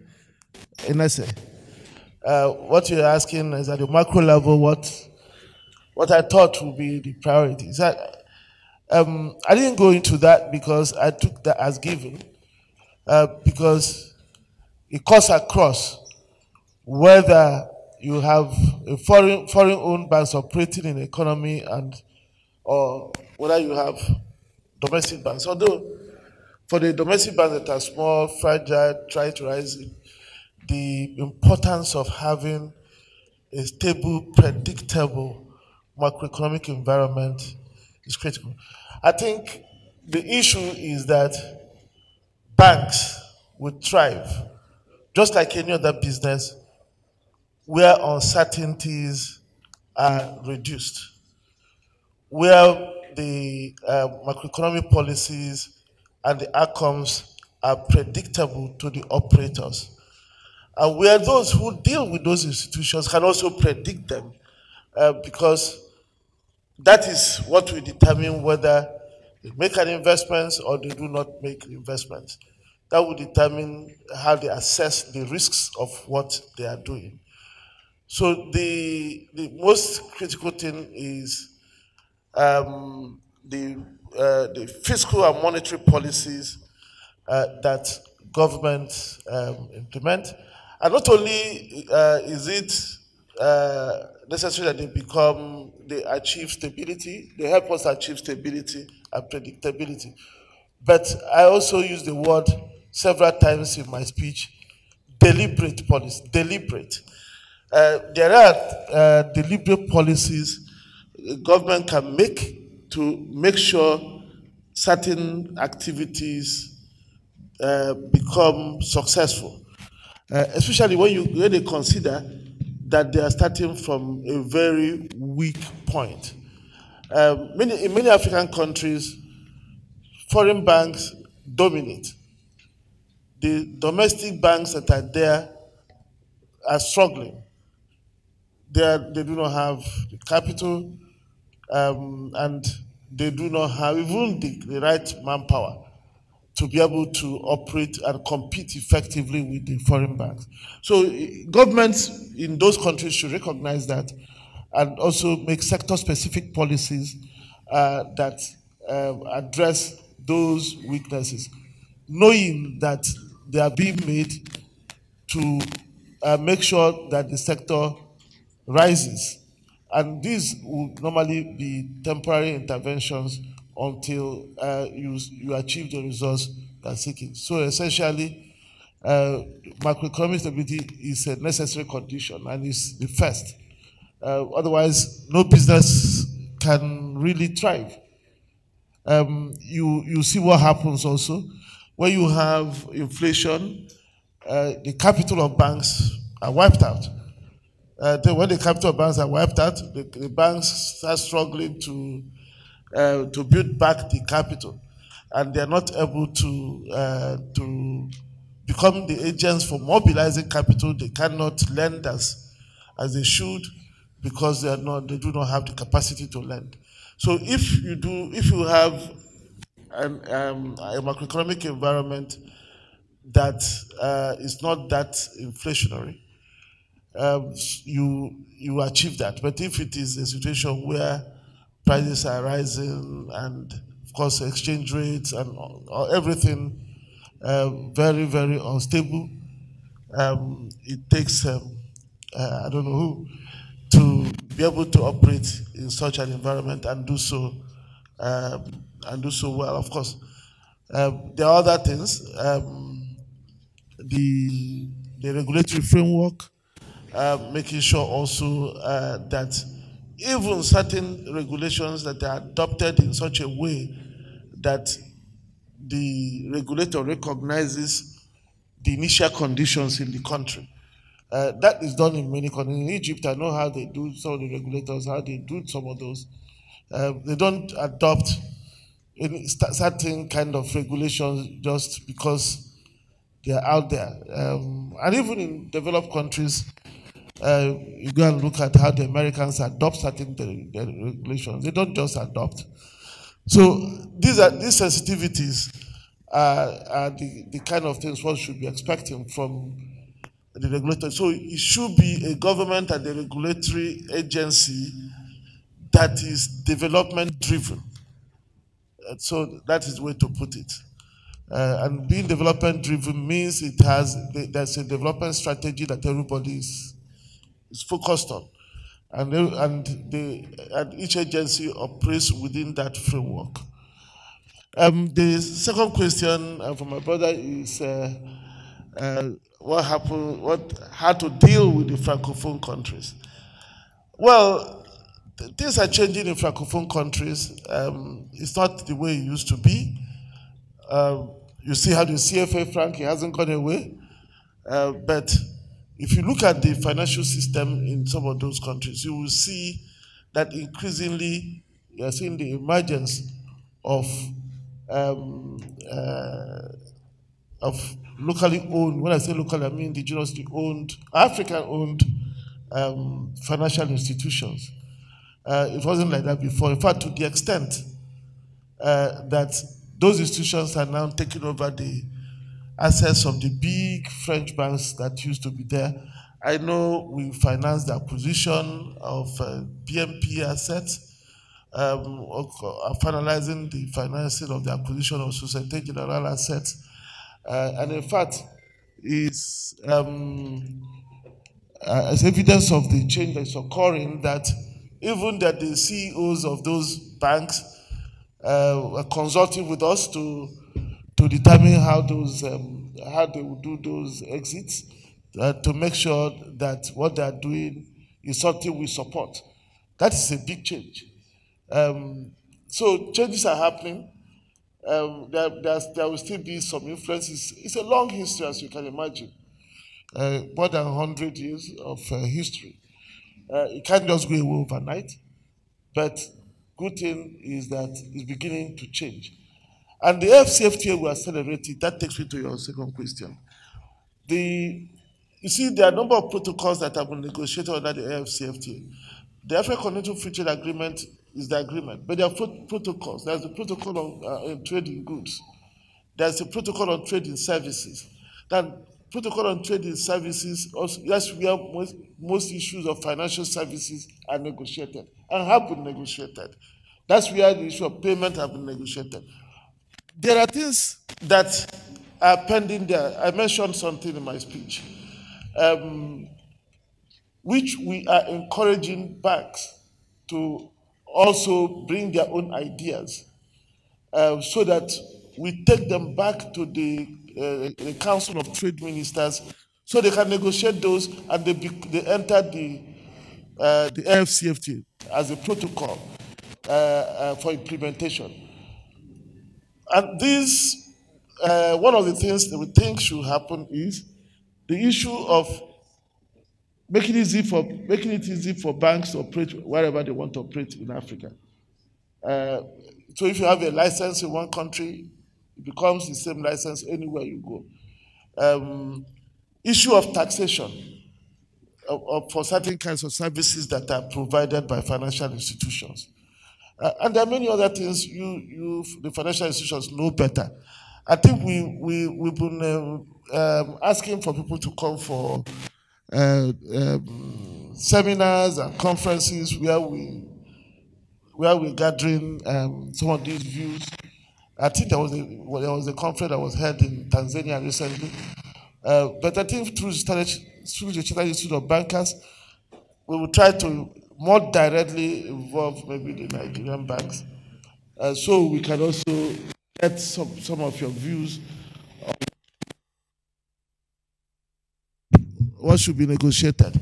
But we think that the AFCFTA provides a good framework for changes that will be beneficial to the African banking system entirely to happen. Thank you.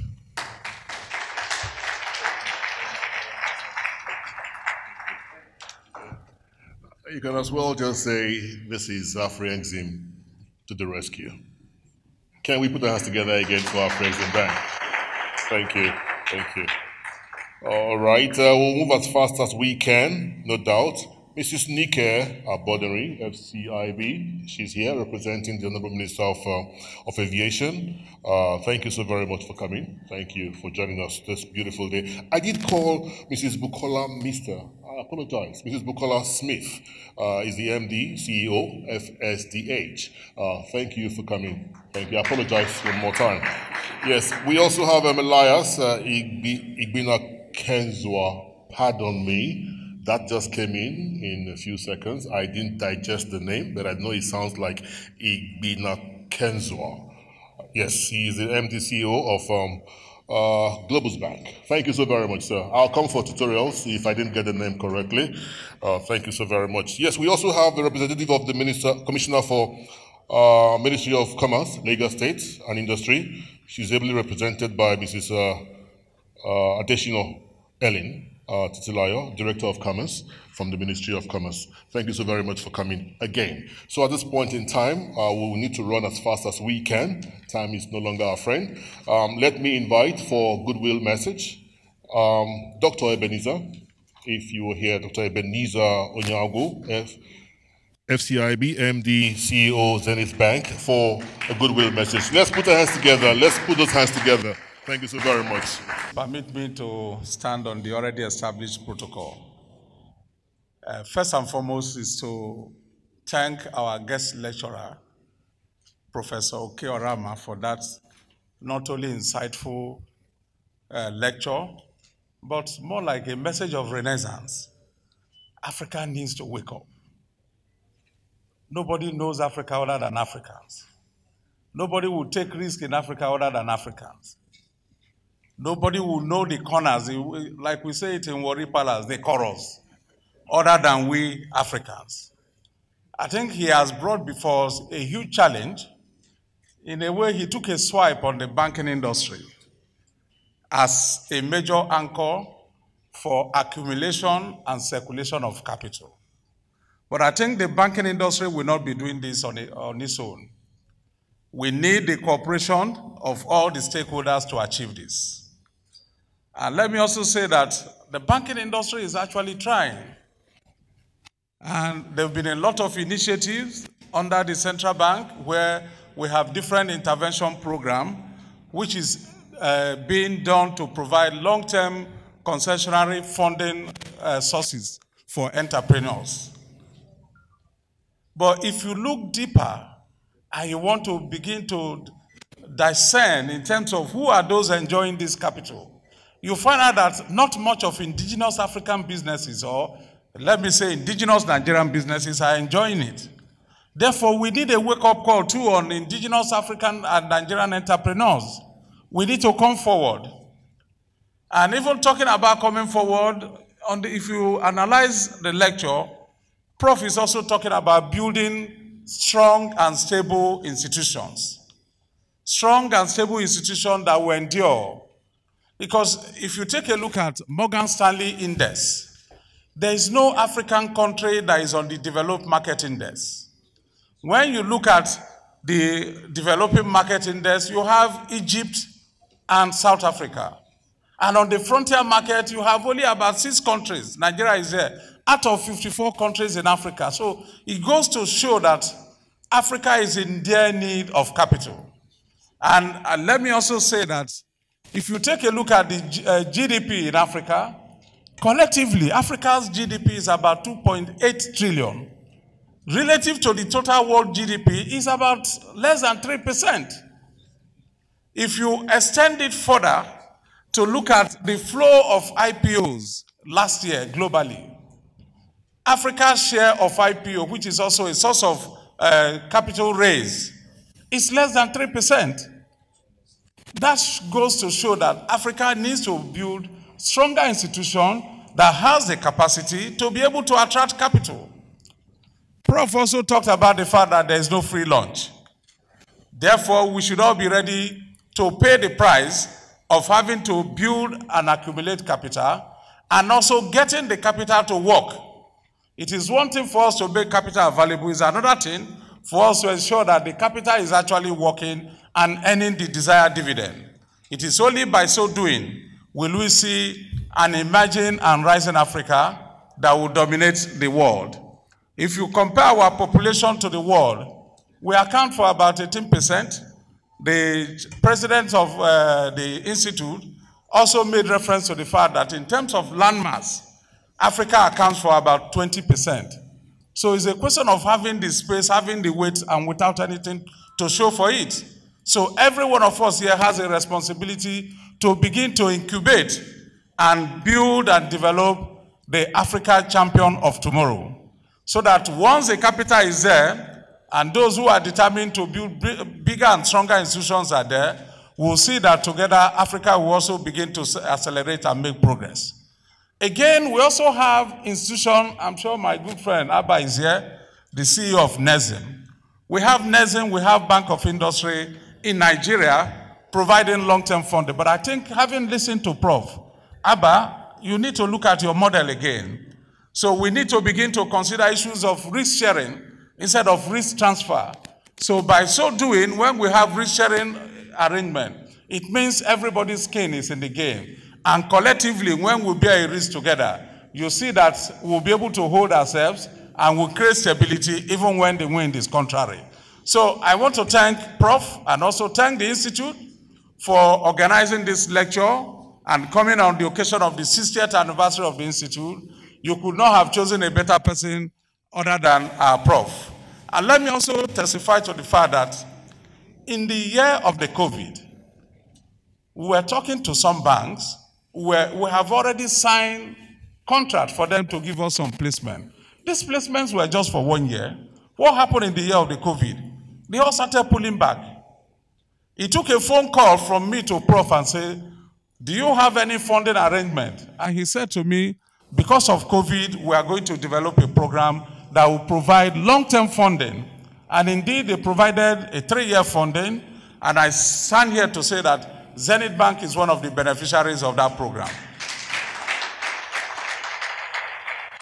So that became, it constituted a bragging right. Today, when I'm talking to the foreign banks, I take my time to look at the offer.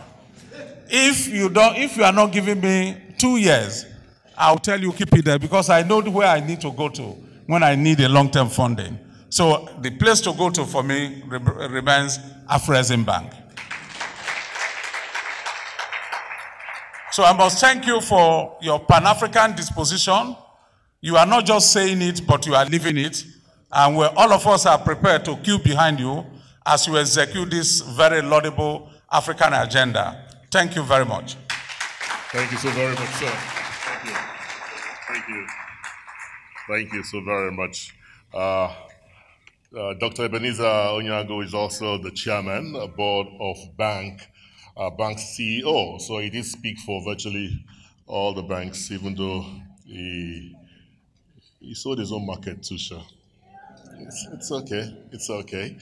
All right. Yes. Let me invite our next speaker for the goodwill message. I'll run away from pronouncing the name. You do me the honors. When you come, let's have the right pronunciation of the name. So I don't murder that name. He's a representative of the Taipei Trade Office. Please come. Thank you. So can we put our hands together for him? Thank you. Thank you. Please, can we continue with the clap? Thank you very much. Thank you. A pleasure. Thank you. Thank you. Been a pleasure and privilege to be invited and come here to speak to such a prominent group of financial and banking specialists. So first of all, I will not constrain myself for the protocol procedure, although I'm a trained diplomat from Taiwan, but let me just skip all those kind of protocol and come straight to the goodwill message and what I need to say today. I have asked my colleague that come from my office to put a 3-minute constraining order so that I will finish everything within 3 minutes. So first of all, thank you so much, President Ken Opara of NCIB, and also listening to such a distinguished professor of Africa Export-Import Bank, Professor Omara. And also, I would like to mention two things. Taiwan has been regarded as the top 20 trading economy in the world, and also the top ranking of information technology, especially on microchip.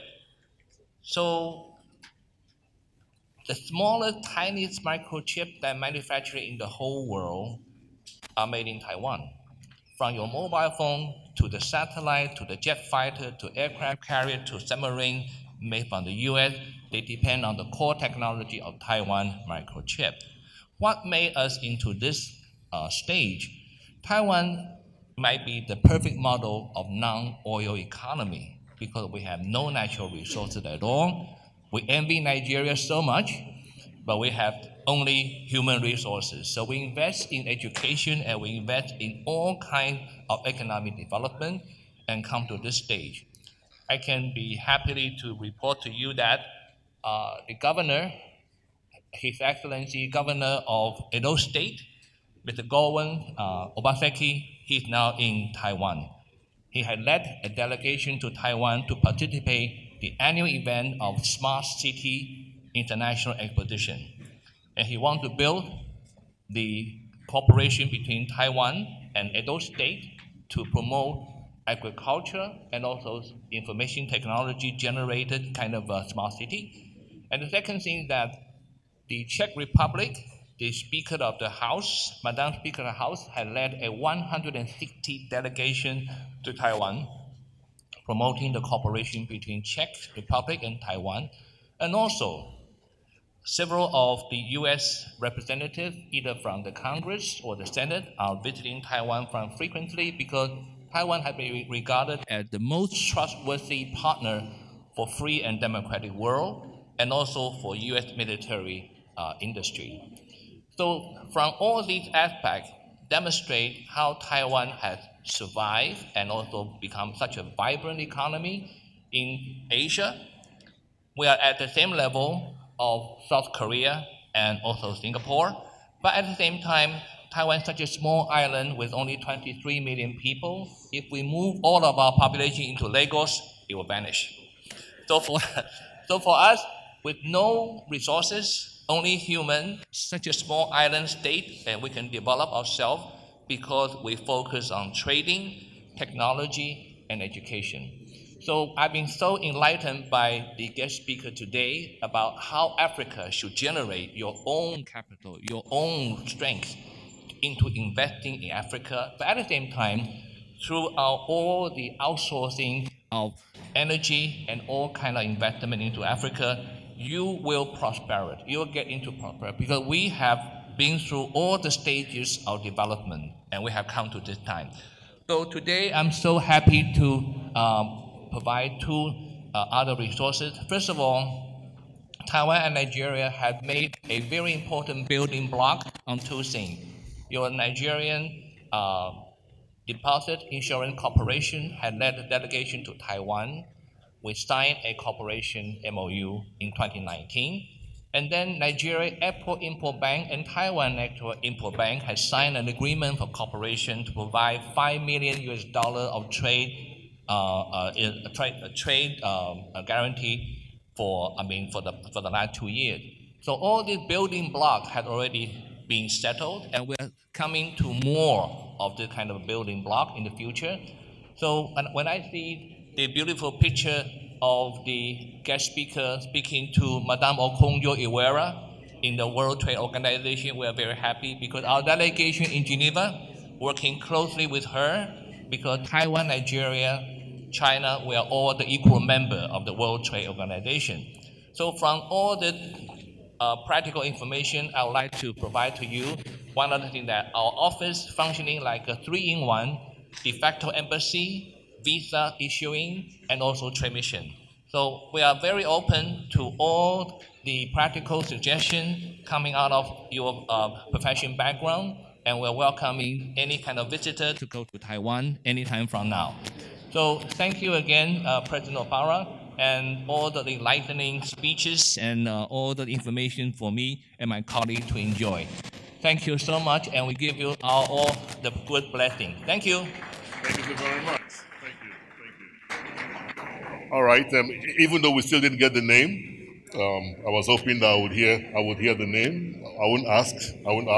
Anyways, we're running as fast as we can right about now. Can I appreciate the presence of the chairman, Autodex Petroleum, Dr.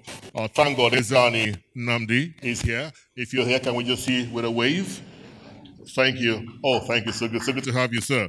We also want to say a very big thank you to all chairmen of CIBN branches physically and virtually. Let's also thank Dr. Oladimeji Alao, FCIB, former MD CEO of the FITC. At this point in time, we shall run as fast as we can. Let me invite the registrar and the CEO of CIBN as we have the honors of signing the MOU with Afri-Exim Bank. Thank you. Thank you very much, distinguished guests, ladies and gentlemen. The moment has come when we will be executing the Memorandum of Understanding between Afri-Exim Bank and the Chartered Institute of Bankers of Nigeria. The President, while speaking, has said that Africa should no longer be a begging nation, and that begins with education. So on this note, please join me as I welcome upstage the President of Afri-Exim Bank, our distinguished guest speaker today, Professor Benedict Oke-Orama, CON, FCIB, to make his way to this podium for the execution of the MOU. I'd also like to invite the President and Chairman of Council of CIBN, Dr. Ken Okpara, FCIB. Please, let's give them a warm round of applause. The great sage Nelson Mandela once said, the greatest weapon with which you can change the world is education. And so this MOU, may I invite Mrs. Barrister Rita Adeoju for the presentation of the MOU that will be executed. This MOU is to deepen capacity and knowledge of practitioners in the banking and finance industry in the area of trade and finance. And so, distinguished ladies and gentlemen, I invite you to watch as the distinguished personalities here present execute this Memorandum of Understanding that will change the landscape in the training and certification of practitioners in the banking industry, not only in Nigeria, but in Africa as a whole. The distinguished presidents are signing, and I'm longest signature.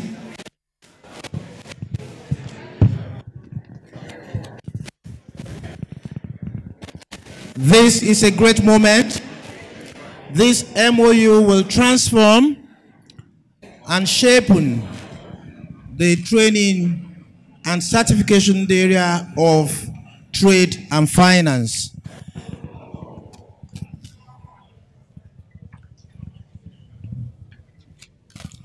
Thank you very much for signing. I'm unable to see from here who has a long signature, but I'm sure the cameraman can do that for me. And so now we will exchange. Okay. So may I now invite the President of Afri-Exim and the President of CIBN to show the entire world that document which has been signed. And you now have the privilege of seeing who has the longest signature. Distinguished guests, ladies and gentlemen, with a warm round of applause, let's celebrate this landmark achievement of the signing of this MOU. You can make it louder if you're happy and excited. You can make it louder. History has not been made today, 29th of March, 2022.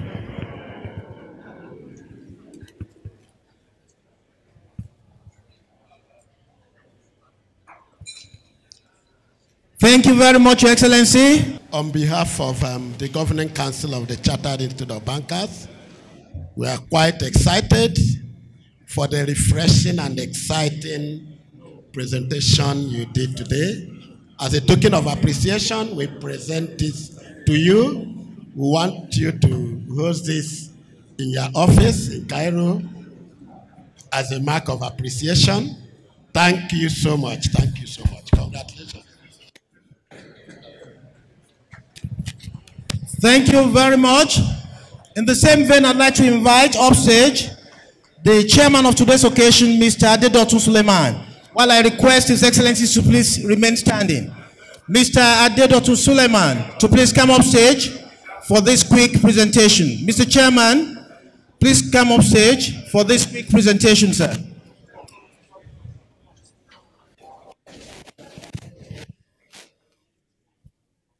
Thank you, sir. The President and Chairman of Council will make a presentation to the Chairman of today's event.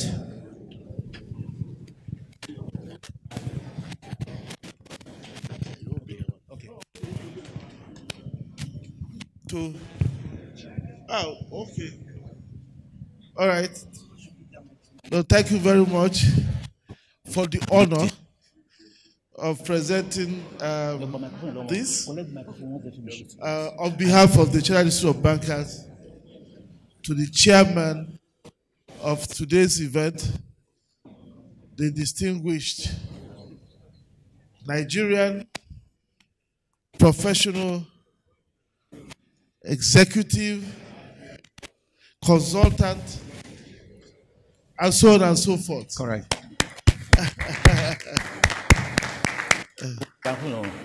So on behalf of the Church of Bankers, I hand this to you for the honor you've given us, to find time to join us here today, and for the remarks you made. Thank you.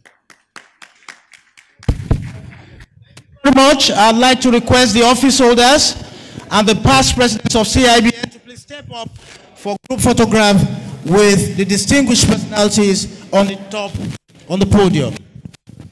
The office holders, the past presidents, to please step up for group photograph with the President and Chairman of Council and the President of Afrexim Bank.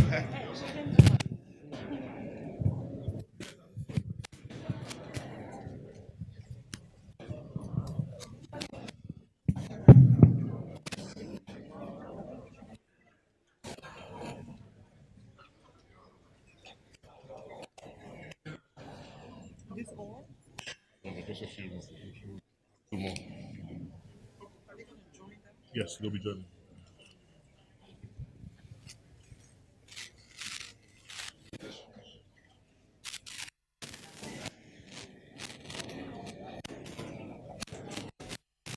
I'd like to humbly request the MD CEOs of banks here present, led by the chairman body of bank CEOs, Dr. Ebenezer Onyago, to please come up stage to have group photograph with the chairman and the president of the IBN, while the past presidents can make their way back to the estate.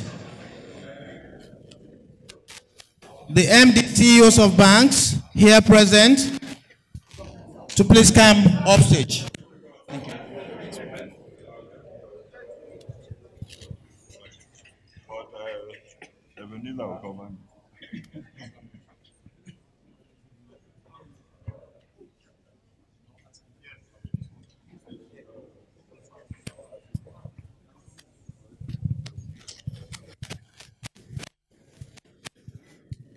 And then last but not the least, I'd like members of the Governing Council to join immediately after this. Members of the Governing Council of CIBN, this is your show. Please come quickly for a group photograph with the distinguished personalities here. Sure.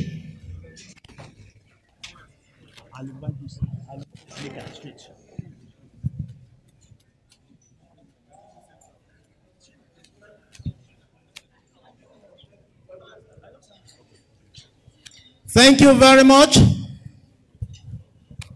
Members of the Governing Council, please flank here. And that's the last.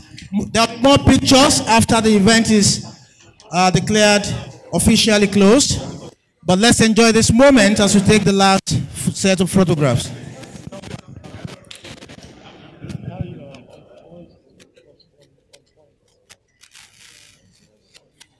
I'd like, on the special request, His Excellency the representative of Taiwan, please come up stage. Mr. Andy, please come up stage and have a quick photograph with this distinguished personality. Mr. Andy, everybody.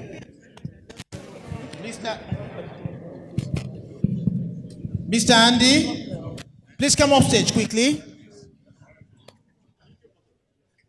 This will be the last of the photograph before.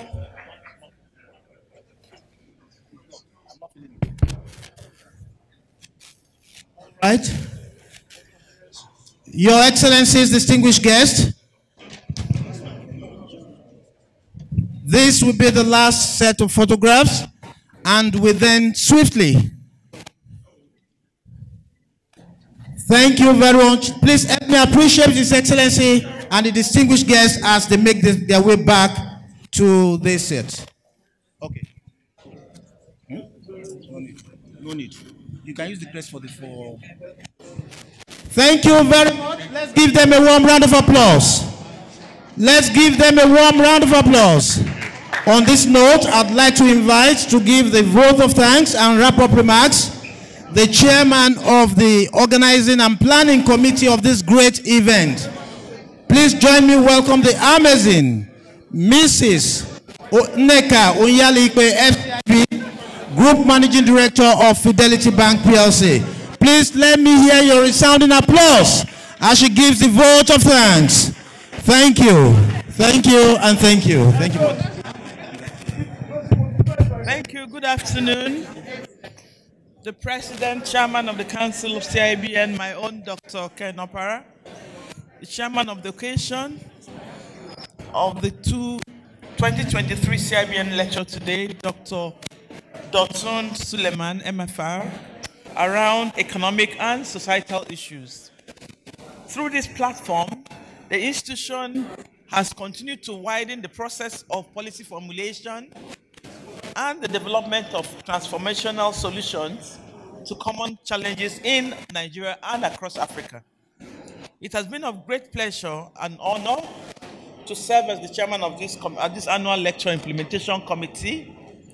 And I would like to extend my sincere thanks to the team that worked with me on this.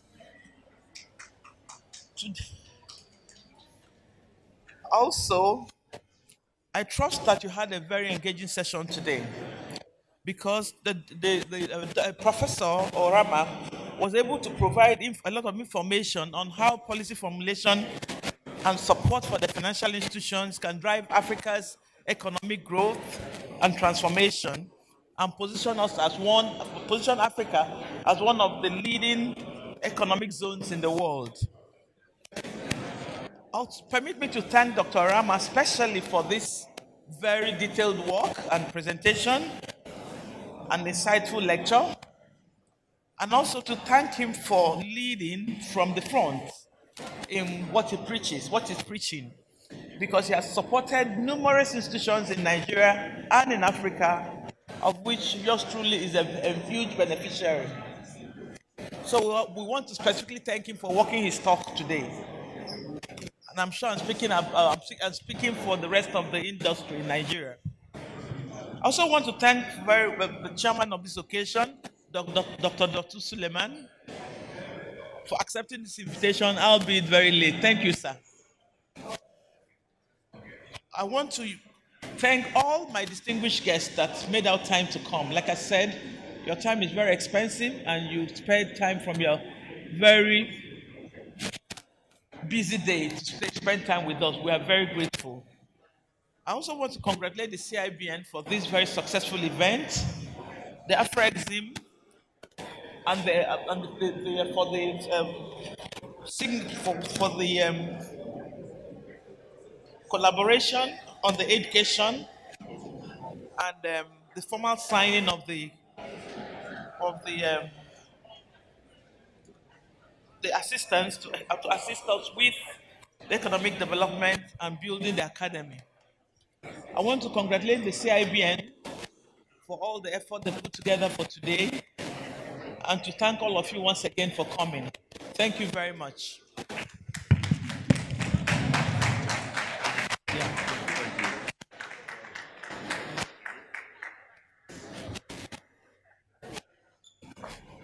Can we do better than that? Can we put our hands together for Mrs. Neka? Thank you. Thank you so very much. Yes, now food is served. The hall is almost empty. Nigerians, can we just be a little bit together? We are rounding up like now. Can I invite Mr. Femi Kundaya for the closing prayer as we round up the program? Can I invite Mr. Femi Kundaya, former past president of CIBN, is here. Mr. Femi Kundaya, if you are here, please help us with the closing prayer. You can do it there.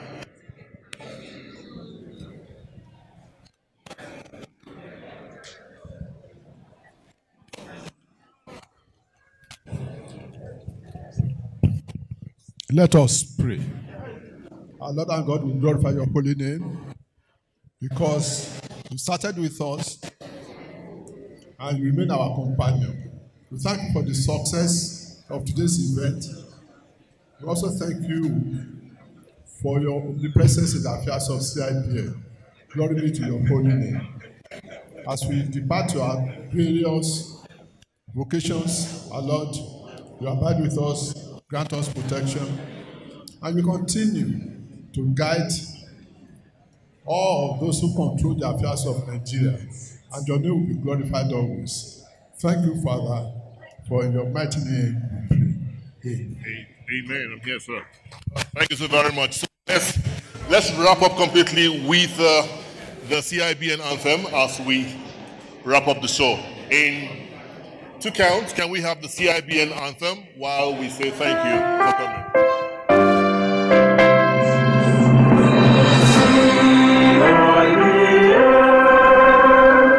Chartered Institute of Bankers of Nigeria,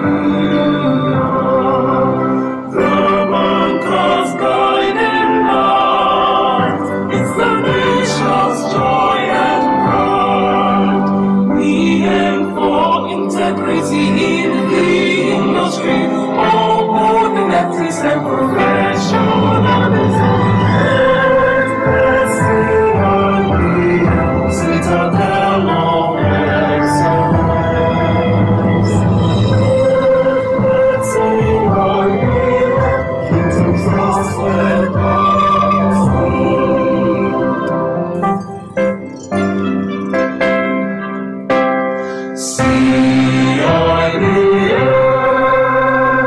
Chartered Institute of Bankers of Nigeria.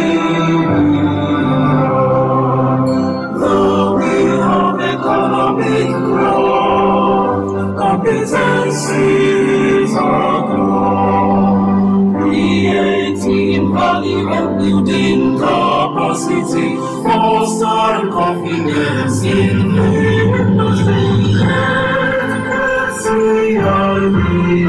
The bankers guiding light. Let's see our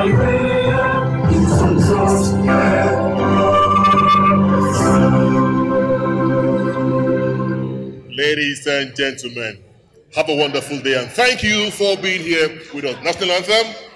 Okay, let's have a national anthem to wrap up finally.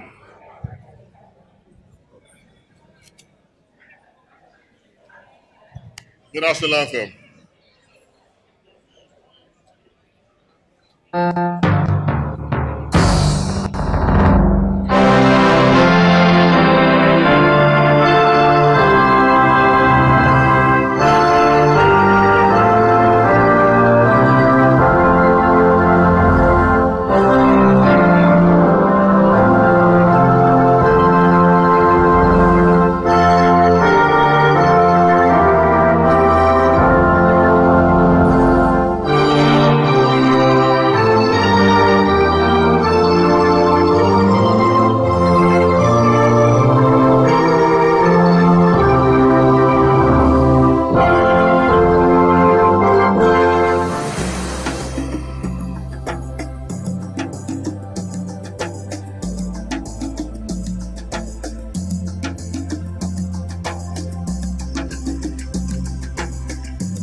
you.